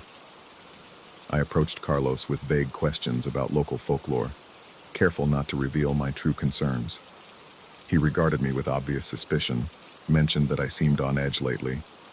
I deflected, but noticed how he exchanged glances with Meredith during dinner. They thought I was losing it. Maybe I was. My conversation with Dr. Winters proved more illuminating, though no less disturbing. I found her alone in the raptor rehabilitation room, gently tending to a red-tailed hawk with a splinted wing. I casually mentioned the Ojibwe legends I'd discovered. The brush she'd been using to clean debris from the hawk's feathers clattered to the floor. She turned to me with eyes wide with fear. asked how I knew about them. Before I could respond, she grabbed my wrist with surprising strength, her nails digging into my skin. She spoke rapidly, her voice barely above a whisper, about her grandfather's warnings never to house owls and humans under the same roof at this site. She described skin takers, who could wear the form of owls but needed to shed their borrowed feathers from time to time, revealing their true nature. According to her grandfather, they were drawn to places where the boundary between worlds thinned, seeking human hosts to possess. I must have looked as skeptical as I felt, because her grip tightened, her voice grew more urgent. She told me her grandfather had worked at this same sanctuary decades ago, witnessed a similar incident. An owl found decapitated, followed by the disappearance of a volunteer. She'd dismissed the stories as superstition until Artemis was killed. Now she feared history was repeating itself. When I asked why she hadn't warned us, why she'd built the sanctuary here despite her family's warnings, her face crumpled. Funding, academic credibility, her reputation, all would have been jeopardized by decisions based on primitive superstitions. She'd convinced herself the legends were nonsense, until now. Our conversation was interrupted by Carlos entering with feeding charts. Dr. Winters immediately composed herself, released my wrist, and resumed her professional demeanor as if nothing had happened. She avoided me for the rest of the day. The fifth night was the worst so far. The tapping came earlier, around midnight, more aggressive than before. The yellow eye pressed so close to my window that I could see intricate patterns in the iris, golden flecks against amber. Behind it, I caught glimpses of a massive silhouette, not quite bird, not quite human, its outline shifting and reforming in the darkness. The window began to frost over from the outside, ice crystals forming in beautiful, intricate patterns. Through the spreading frost, the eye remained fixed on me, unblinking. The temperature in my cabin plummeted until I could see my breath. My phone died despite being fully charged, the battery seemingly drained by the cold. That's when I heard it. The same laughter from the recording, but louder, clearer, coming from all directions at once. It reverberated through my bones, set my teeth on edge. I clamped my hands over my ears, but it only grew louder. Beneath the laughter came the beating of wings, powerful enough to make the cabin shudder. I don't remember falling asleep or passing out. I woke at dawn, curled in the corner of my room, muscles stiff from cold and terror. On my window, drawn in the melting frost, was a crude symbol, a circle with radiating lines like a primitive sun or eye. Which brings me to tonight, the sixth night. I've barricaded myself in the bathroom of my cabin, the only room with no windows. I've brought supplies, water, granola bars, a flashlight, my phone with its spotty signal, and this journal where I'm recording everything. I don't know if it will help, but documenting this somehow makes it more manageable, more real in a way I can process. I've texted my sister, told her where I am, asked her to call if she doesn't hear from me by morning. I've considered fleeing, driving back to civilization, but something tells me I wouldn't make it down the long, dark access road. Whatever is out there wants me specifically, has chosen me for reasons I can't fathom. The sanctuary feels different now, charged with an energy that raises goosebumps on my skin. The birds sense it too. They've grown agitated, screeching at nothing, thrashing in their enclosures. All except the other owls, who have fallen unnaturally silent, watching with unblinking eyes as we move about our duties. Meredith commented today that I look terrible, suggested I might need a break from the sanctuary. Carlos barely speaks to me anymore, watches me with wary eyes, as if I might snap at any moment. Dr. Winters alternates between avoiding me entirely and watching me with an intensity that makes my skin crawl. I caught her placing small bundles of herbs above the doors and windows of the main building. When I asked what they were for, she muttered something about protection and hurried away. It's nearly midnight now. The tapping has already started, earlier than ever before. It's coming from the bathroom door this time. Somehow it found me, knew where I was hiding. The laughter is building, seeping through the cracks around the door frame. The room is growing colder by the second. My flashlight is flickering, the batteries draining despite being new. My phone screen keeps glitching, displaying the time as 3:17 a.m., no matter how many times I restart it. The tapping has become a pounding, the door shuddering with each impact. There's a crack forming in the small window near the ceiling that I couldn't cover, a window too small for any human to enter through.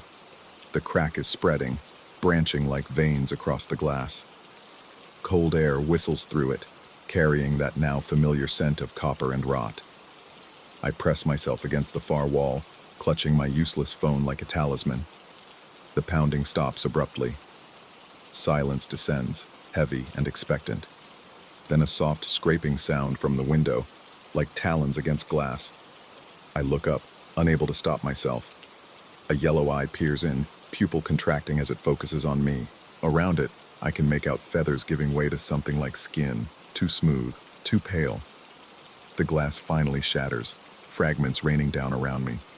The eye blinks, that sideways nictitating membrane sliding across its surface. A voice speaks, using the same cadence as the laughter, but forming words now.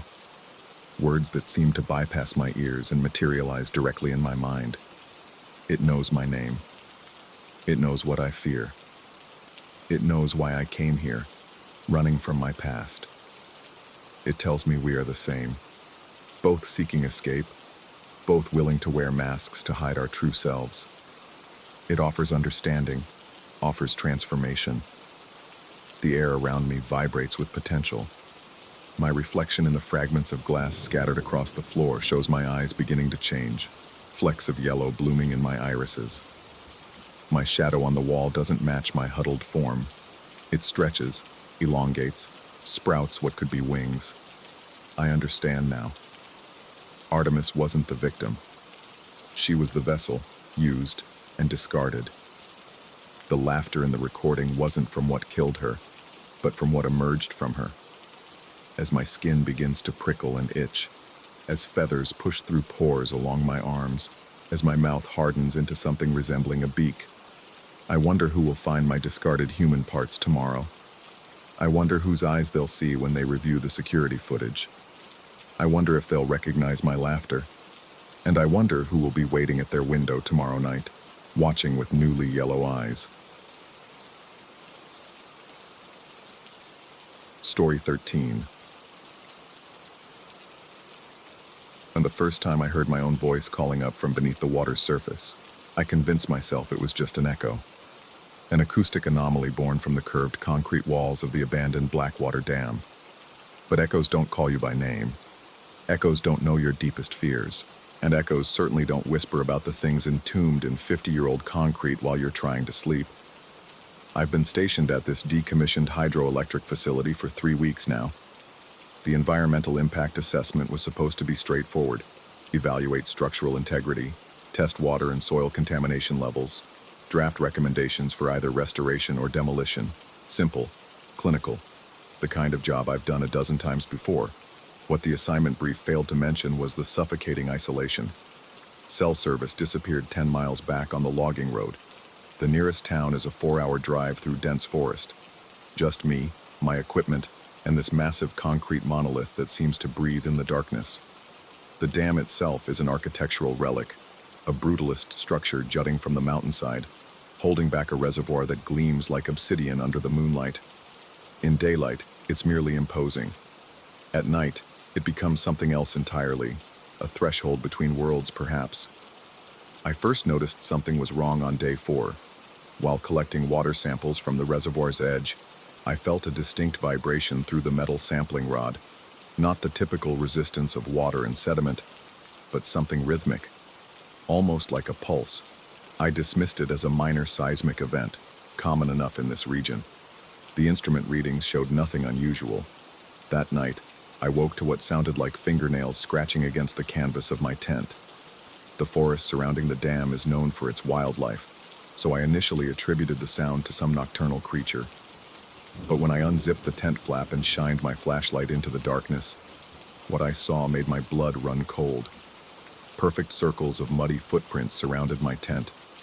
Not animal tracks, human footprints, each one precisely the same depth, the same size, forming an unbroken ring around my temporary shelter. But what disturbed me most was the direction they faced. All pointed inward, toward me, as if dozens of invisible watchers had stood in silent vigil while I slept. I spent the remainder of that night with my back pressed against my equipment cases, clutching my satellite phone even though I knew it wouldn't connect. By morning, the footprints had vanished, the ground dry and undisturbed. I might have convinced myself it was a hallucination born from isolation, if not for the small patch of unusual growth I discovered on my forearm, a cluster of pale blue-green lichen, its edges faintly luminescent, tenaciously attached to my skin. I tried to remove it with alcohol swabs, then with the edge of my pocket knife, but it remained stubbornly embedded, sending a sharp pain through my arm whenever I pressed too hard. Environmental scientist that I am, I took samples and examined them under my field microscope. The cellular structure matched no lichen species I'd ever encountered. The filaments seemed to pulse with an internal light, and the root-like structures appeared to be penetrating deeper into my tissue than should be possible for such an organism. After documenting my findings, I returned to my primary work. The dam's structural assessment required me to take core samples from various points along the concrete face. As I drilled into the dam's northwestern section, my bit struck something that wasn't concrete or rebar. When I extracted the core, embedded within was what appeared to be a fragment of bone. Human bone. The rational part of my brain immediately formulated explanations. Animal remains that had somehow been mixed into the concrete during construction, or perhaps a fossilized remnant from the riverbed that had been scooped up with the aggregate. But deep down, I knew these explanations were inadequate. The bone looked fresh, almost pink, as if it had been recently stripped of flesh. That evening, as sunset cast long shadows across the reservoir, I heard it for the first time, my own voice, calling from somewhere beneath the water's surface. "Hello? Is anyone there?" My exact words from that morning, when I'd attempted to use the satellite phone, but now they echoed back to me from the depths, distorted by water and distance, yet unmistakably my own vocal patterns. I stood frozen at the shoreline, watching ripples spread across the otherwise still water, emanating from a point about 30 yards from shore where no disturbance should exist. Against all rational judgment, I called out, "Who's there?" The response came not from the water this time, but from directly behind me, so close I could feel breath on my neck. What's trapped in the concrete wants to be free. I spun around, nearly losing my footing on the muddy bank, but found only empty air. My heart hammered against my ribs, my breathing rapid and shallow. The sun had almost completely set now, the forest and dam merging into a singular mass of shadow. Only the water retained any light, reflecting the dying crimson of the sky. Despite every survival instinct screaming at me to pack up and leave, I couldn't abandon my assignment. This project represented a major contract for my struggling consultancy. Failure was not an option. So I retreated to my tent, secured every zipper and tie, and swallowed 2 sleeping pills. My dreams that night were saturated with water and concrete. I was swimming through the reservoir, but the water had the consistency of wet cement, gradually hardening around my limbs. From within the dam's wall, dozens of hands reached out, trying to pull me in. I woke, gasping for air, my throat constricted, my skin clammy with sweat that smelled of algae and lime. The circle of footprints had returned, closer to my tent than before, and on my chest, just above my heart, another patch of the luminous lichen had appeared, larger than the first, its glow visible even through my t-shirt. I spent that day conducting tests on the dam's spillway, my movements mechanical, my mind preoccupied with what was happening to me. The satellite phone remained useless, and my vehicle, when I finally gathered the courage to try to leave, refused to start, the engine compartment filled with the same glowing lichen that was now spreading across my skin. By the 6th night, the voices from the reservoir had multiplied. They no longer just mimicked my words. They spoke of the dam's construction 50 years ago, of corners cut, of workers who disappeared. They spoke of bodies mixed with concrete, of sacrifices made to ensure the structure would hold. They knew my name, my fears, the childhood trauma I'd never shared with anyone. They promised that I would understand everything soon, that I would become part of the greater work. I stopped sleeping. The lichen patches had spread to cover approximately 20% of my body, concentrating around my joints and spine. They burned when exposed to direct sunlight, but throbbed pleasantly in the dark. I found myself drawn to the water's edge each night, standing ankle-deep in the shallows as the voices washed over me. They explained that the dam was never meant to be merely a structure. It was a vessel, a container for something ancient that had dwelled in the valley before humans arrived. The engineers had discovered it during excavation, something vast and incomprehensible buried in the silt.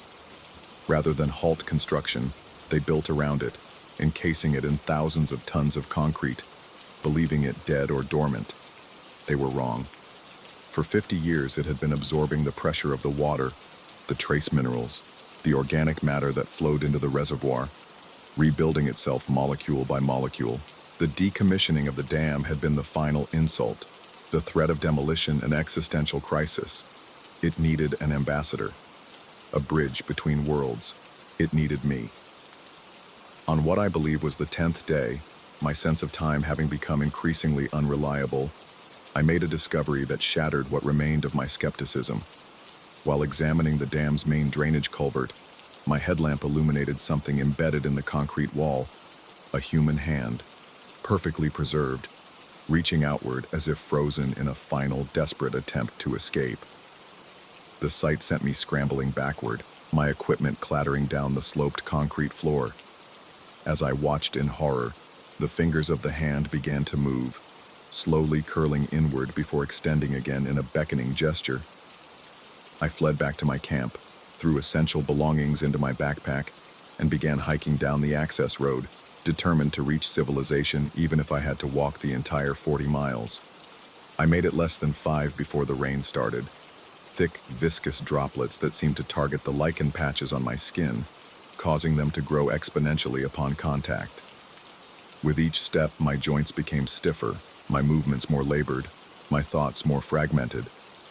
I awoke back at my tent with no memory of returning. The circle of footprints now extended from my tent to the water's edge, forming a perfect pathway. My skin was a tapestry of blue-green growth, the lichen having spread to cover most of my torso and limbs. Yet strangely, I felt stronger than ever, my senses heightened to an almost painful degree. I could hear the concrete of the dam shifting, not from structural weakness, but with deliberate movement. I could sense the vast network of mycelia spreading throughout the surrounding forest, connecting everything in a communication grid more sophisticated than any human technology. Most of all, I could feel the presence beneath the reservoir, ancient, patient, and so very hungry for connection. That night, I followed the footprint path to the water's edge. My reflection in the black surface showed a man half transformed, human features intermingled with something else, something that belonged to the reservoir and the structure that contained it. As I waded deeper, the water felt like home against my altered skin. The voices surrounded me, no longer threatening, but welcoming, explaining that I would be the first of many, a hybrid ambassador for what lived in the concrete. I understood then that I had a choice, not between escape and capitulation. That option had passed days ago, but between fear and acceptance, between fighting a losing battle against transformation or embracing a new form of existence. I stand now at the control room of the abandoned dam, my transformed hands moving across the rusted machinery with newfound purpose. I am dismantling the locks and barriers that have kept the spillways closed. Not to release destruction, that was never the intention, but to allow communion between what lives in the concrete and those who will come after me. The environmental assessment firm will send another engineer when I fail to report in. Then another. Each will join us, adding their consciousness to the growing network. Each will help us extend our reach beyond this remote valley. The lichen no longer frightens me as it completes its work on my body. I understand now that it's not a parasite, but a symbiote, allowing me to exist in both worlds. The footprints that form each night are my own, made during sleepwalking pilgrimages to the water and back, my transforming body instinctively paying homage to what gave it new purpose. Tomorrow I will send my final report. Dam structure sound. Recommend preservation and restricted access due to unique ecological characteristics. It will bring more people. Scientists, workers, the curious. Some will stay. All will carry spores of understanding back to the outside world. For now, I wait and listen to the voices beneath the water. No longer mimicking but instructing. No longer threatening but promising. What was trapped in the concrete isn't trying to escape. It's trying to spread. And I am its vessel. Story 14. The old rail yard warehouse breathes. I've watched it for 3 years now, and I know this as certainly as I know my own heartbeat.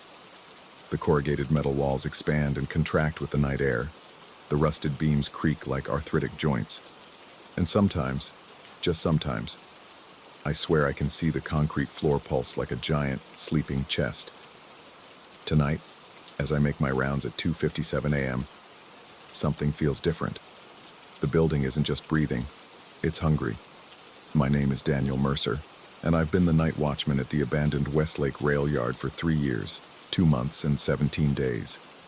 The company keeps it on the books for tax purposes, they say. Just need someone to make sure vagrants don't settle in, they say. Simple job, quiet job. Perfect for a man like me who prefers solitude after 20 years working the assembly line before the factory closed. The yard sits on the outskirts of town, where the industrial district dissolves into overgrown fields. Most of the tracks were pulled up decades ago when the new transit system was built 10 miles east, but one rusty line still runs directly into the main warehouse, a cavernous structure that once housed repair operations for the entire northeastern fleet. Inside, heavy machinery sits draped in canvas shrouds. Tools line pegboards in meticulous arrangements, and ancient freight cars rest on the remaining track segment like fossilized beasts. I check my watch, 3:02 a.m. Almost time. It started 3 weeks ago, the first night I noticed the lanterns. They hang from hooks along the central support beams, antique oil lamps that were left as decorative remnants of the yard's heyday. Management never bothered to remove them when they modernized with electrical lighting in the 60s. According to my predecessor, they hadn't been filled with oil in half a century. Yet at precisely 3:03 a.m., they ignite. Every single night. Every single one. The flame isn't natural, too blue around the edges, too steady in the drafty air.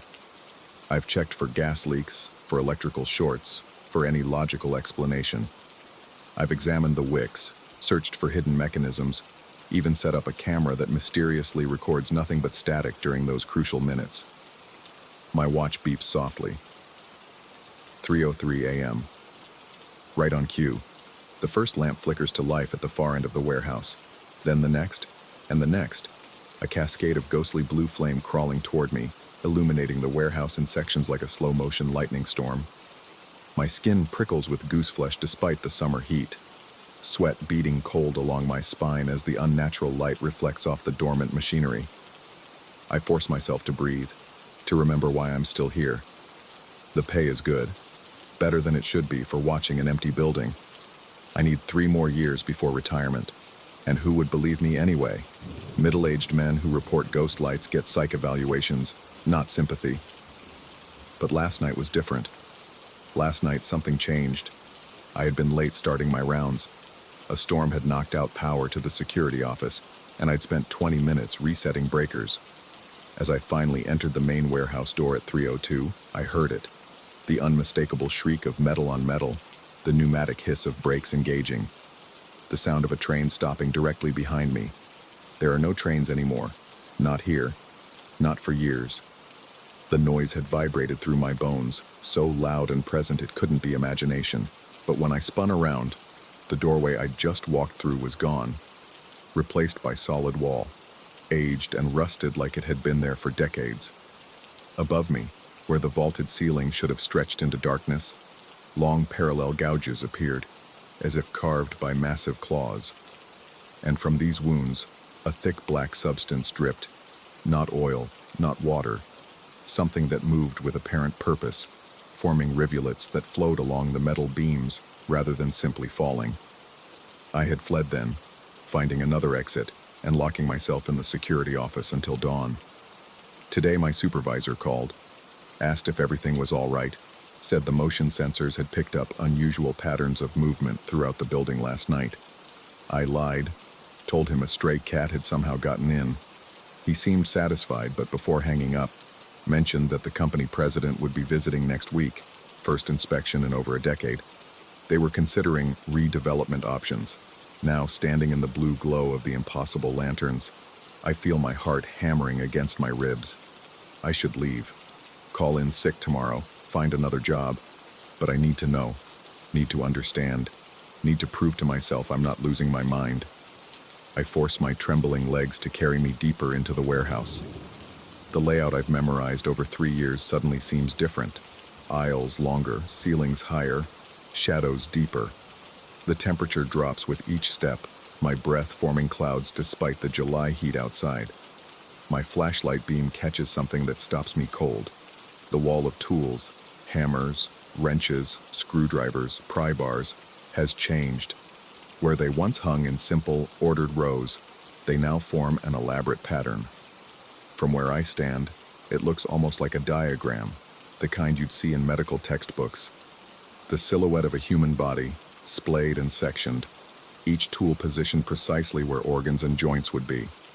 A screwdriver marking the heart, bolt cutters at the neck, hacksaws along limb joints.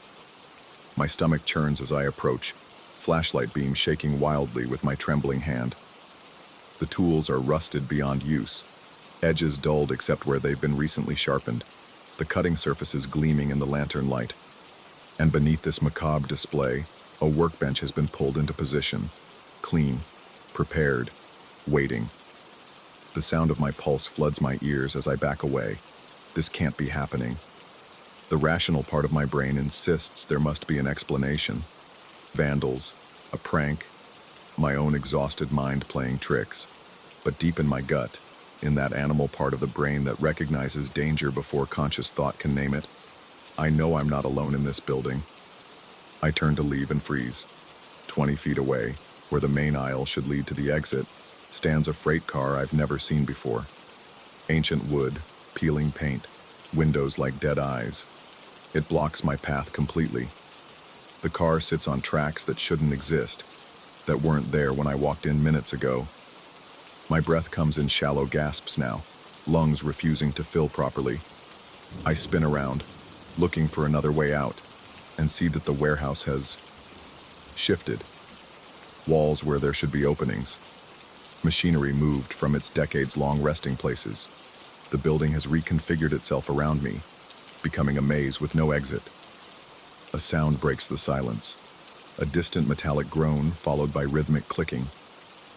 It's coming from deeper in the warehouse, from the darkened repair pit where train undercarriages were once accessed by mechanics. In the blue lantern light, I can just make out movement. Something is rising from the pit. My body demands flight, but there's nowhere to run. Instead, I duck behind a massive lathe, pressing myself against cold metal as my heart threatens to explode in my chest. The clicking grows louder, the sound of mechanical joints moving in sequence, not the fluid motion of modern robotics, but something jerky and imprecise, like antiquated clockwork struggling to mimic human movement. From my hiding place, I see it emerge. The figure stands nearly 7 feet tall, its frame constructed from rusted railroad spikes welded together in rough approximation of a human skeleton. Where a head should be, sits an old conductor's lantern, its light a sickly yellow that sweeps the floor in an arc as the thing turns. It has no proper hands, just assemblages of smaller tools that click and reconfigure themselves, becoming wrenches, then hammers, then something like claws. The warehouse itself seems to respond to the monstrosity's presence. The oil-like substance drips more rapidly from the ceiling, forming puddles that slide across the floor toward the figure. When they reach it, the liquid climbs up the metal framework, coating sections in a glistening black sheath that flexes like muscle. My supervisor's words echo in my mind. Unusual patterns of movement. Redevelopment options. They know. Somehow they know what happens here at night, and they're coming to see it for themselves. The thing pauses, its lantern head swiveling slowly until the beam points directly at my hiding place. I hold my breath, pressing harder against the lathe. Its light holds steady for what feels like minutes before continuing its sweep. Then, with jerky purpose, it moves toward the prepared workbench beneath the tool diagram. With mechanical precision, it begins rearranging the tools, testing edges, adjusting positions. Preparing. I realize with nauseating clarity that the diagram isn't just a diagram, it's instructions, a blueprint. And the workbench isn't just a table, it's an operating theater. As if sensing my realization, the warehouse itself seems to exhale. The walls contract slightly, the ceiling lowers by inches. The building is a body, and I'm inside it, and it knows I'm here.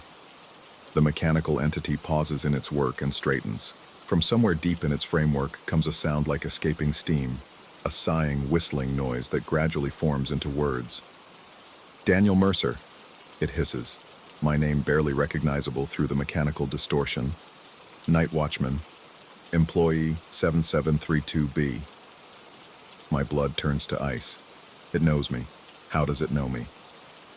Inspection imminent, the thing continues, tools clicking as it turns back to the workbench. Preparation necessary, component acquisition required. With sudden, horrible understanding, I know what I'm seeing. The warehouse isn't just alive. It's preparing for the company president's visit, preparing to show what it can do, what it's been designed to do, and it needs a demonstration model. My eyes dart to the tool diagram again. Not just any human anatomy, my anatomy. I can see it now in the proportions, in the specific arrangement that would accommodate my height, my build. The warehouse has been studying me for 3 years, 2 months, and 17 days. I need to escape, need to warn someone, need to prevent whatever is going to happen when the company president arrives. But the building has sealed itself around me, reshaping its interior to trap me in this nightmare. The mechanical thing turns suddenly, its lantern head casting its beam directly at me again. This time, it doesn't move away. Component located, it announces, and begins walking toward my hiding place. My muscles unfreeze and I bolt, abandoning concealment for speed. I run blindly down an aisle that should lead to the side exit, but instead opens into a section of the warehouse I've never seen before. A circular chamber where the tracks converge in a turntable arrangement. Above, the ceiling opens into some kind of ventilation shaft, moonlight filtering down in weak silver beams. The mechanical entity follows, unhurried but relentless, its movements becoming smoother as more of the oil-like substance coats its frame. Behind it, I glimpse movement, tools detaching themselves from walls, sliding across floors, forming smaller versions of the thing pursuing me. The entire warehouse is mobilizing. I climb frantically onto an old cargo container, then leap to grab the edge of a support beam. My arms scream with the effort as I pull myself up, gaining access to the steel rafters that crisscross beneath the roof. Below, the mechanical horror tilts its lantern head up to track my progress, but doesn't attempt to follow. It doesn't need to. The building is alive, and I'm crawling through its ribcage. As I balance precariously on the beam, searching for a route to the ventilation shaft, I notice something embedded in the ceiling metal. Circuitry. Not modern electronics, but something that looks simultaneously older and more advanced. Copper wiring merges seamlessly with the steel, forming patterns that pulse with subtle energy. Where the giant claw marks had appeared, the circuitry is exposed, damaged, leaking that living oil that now drips more rapidly from dozens of points. The company isn't redeveloping the warehouse, I realize. They're coming to check on the experiment that's been running here since before I was hired. The warehouse isn't haunted. It's waking up, becoming whatever they designed it to be. With desperate strength, I pull myself toward the ventilation shaft. If I can reach it, maybe I can find a way out through the roof. Below, more mechanical constructs are forming, tools and parts coming together like iron filings drawn to magnets. The lantern-headed figure stands watching, its posture almost patient. Component retrieval delayed, it announces to no one, or perhaps to the building itself. Initiating secondary protocol. The entire structure shudders. The beams beneath me vibrate, nearly dislodging my grip. The oil-like substance begins flowing upward, defying gravity, converging on the circuitry around me. As it makes contact, blue sparks dance across the metal. The warehouse is powering up, activating systems that have lain dormant for decades. I reach the ventilation shaft and pull myself into its relative safety, cool night air washing over my sweat-soaked face. The shaft is narrow but navigable, leading upward at a steep angle. I begin climbing, using protruding rivets as handholds. Below, the mechanical voice echoes with surprising clarity. Daniel Mercer, this facility requires your participation.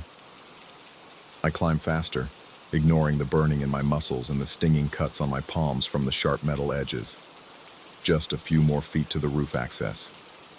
Your predecessors were unsuitable, incomplete integration, flawed components.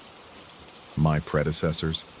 I think of the night watchman who trained me, a nervous man who quit suddenly after 4 years, and the one before him, who reportedly had a mental breakdown. How many others had there been? I reach the roof access panel and shove against it with my shoulder. It doesn't budge. I push again, harder, panic giving me strength. The panel groans but holds fast. Escape protocols engaged in 67 previous instances. The mechanical voice announces. Closer now. Countermeasures implemented. They've welded it shut, or the building has. Below me, something enters the ventilation shaft. The scrape of metal on metal echoes upward as it begins to climb. I'm trapped between the sealed roof and whatever's coming for me. In desperation, I kick at the sides of the shaft, searching for weakness. On the third kick, the thin metal dents outward. I kick again and again, focusing all my strength on the same spot until the metal tears. It's not much, barely enough to squeeze an arm through, but it's something. I tear at the opening, ignoring the jagged edges that slice into my hands. The sound below grows closer. I work frantically, peeling back the metal until the gap is just wide enough for my shoulders. I force myself through, metal tearing my shirt and gouging my back, emerging onto the flat roof of the warehouse beneath the night sky. For a moment, I simply lie there, gulping down fresh air, staring up at the stars. Then I drag myself to my feet and stagger to the edge of the roof. 20 feet below, the gravel yard surrounds the building. In daylight, with proper equipment, the descent would be challenging but manageable. In darkness, injured and exhausted, it's daunting, but not as terrifying as what waits inside. A mechanical groan sounds behind me. The entire roof begins to vibrate, then move, sections folding downward like a mouth opening, revealing the warehouse interior below. Standing at the edge of this newly formed abyss is the lantern-headed figure, tools clicking as it reconfigures its appendages. Daniel Mercer, it says, voice clearer now, almost human. The facility has chosen you. Integration will proceed. I look over my shoulder at the long drop to the gravel yard, then back at the mechanical horror advancing across the roof. Neither option promises survival. Then I notice something. A nearby utility pole, its wires running to the warehouse roof. It's a long jump, a dangerous one, but if I can reach the pole, I might be able to climb down. The mechanical thing takes another step forward, its lantern head flickering with intensifying light. Your cooperation is appreciated but not required, it says. I back toward the roof edge, mind racing. What are you? I ask, my voice hoarse with fear and exhaustion. The thing tilts its lantern head, as if considering the question. This facility was designed to merge mechanical efficiency with biological adaptability. It answers. The Midnight Mechanic Project. Phase 3 requires a human component for complete integration. You're going to kill me, I say, my heel touching the roof edge. Incorrect. Death implies termination. You will continue, improved, enhanced, part of something greater. Behind the creature, more of the roof folds inward, the warehouse opening itself further. Inside, I can see the blue glow of the lanterns illuminating the entire interior, and the workbench waiting below, surrounded now by dozens of mechanical constructs. Your predecessors rejected integration, the thing continues. advancing another step. Their components were harvested but incomplete. You are more suitable, more willing. I think of my lonely apartment, my empty life since the factory closed. The job that pays too well for what it is. The company that never checks on this place except now, suddenly, after all these years. I was chosen, I realize aloud. Selected specifically for this. The mechanical entity's lantern flares brighter in what almost seems like approval. Correct. Your psychological profile indicated high compatibility, minimal social connections, mechanical aptitude, acceptance of routine. They've been grooming me for this for over 3 years. Watching, waiting, preparing. I look back at the utility pole. It's too far. I'd never make the jump. But as my eyes trace the wires connecting to the warehouse, I notice something. The point where they enter the building is directly above the exposed circuitry I saw inside. A plan forms. A desperate, possibly suicidal plan. I step away from the edge, hands raised in apparent surrender. If I'm going to be integrated, I say, forcing my voice to remain steady, I want to understand. Show me how it works. The mechanical entity pauses, lantern head tilting again as if consulting with some higher intelligence. After a moment, it steps back, gesturing toward the opening with a tool appendage that's reconfigured into something like a hand. Procedure explanation is permitted. Follow. I move cautiously forward, staying just out of reach. As we approach the roof opening, I can see down into the warehouse, the workbench, the tool diagram, the gathered mechanical constructs waiting below. And above them, the damaged circuitry where the power lines enter the building. The facility requires a central nervous system, the entity explains, gesturing to the exposed wiring. Mechanical precision guided by human intuition. Your consciousness will be mapped, then integrated with the building's functions. You will become the facility. The facility will become you. And what happens to this? I ask, gesturing to my body. Biological components will be maintained as necessary. Mechanical enhancements will improve functionality. We're standing at the very edge of the opening now. Below, the warehouse floor seems to pulse with anticipation. The perfect moment won't come. I have to make it. I lunge suddenly, not away from the creature but toward it, catching it off balance. As it stumbles backward, I shove with all my remaining strength, sending it toppling over the edge of the opening. It makes no sound as it falls, lantern head still illuminated as it crashes onto the waiting workbench below. The reaction is immediate. The smaller constructs swarm the fallen figure, tools clicking and reconfiguring as they begin disassembling it with mechanical precision. They don't differentiate. It's just another component to them. While they're distracted, I sprint across the roof to where the power lines enter the building. The exposed circuitry pulses with energy, blue sparks arcing between connections. The oil-like substance flows around it, trying to repair the damage. I grab the thinnest power line with my bare hands and yank with all my strength. Pain lances up my arms as electricity courses through me, but the corroded connection gives way. The live wire falls directly onto the exposed circuitry and the pooling oil-like substance. The effect is catastrophic. Blue fire erupts along the circuitry pathways, racing through the building's systems. The warehouse makes a sound I'll never forget. Not mechanical, not human, but something in between.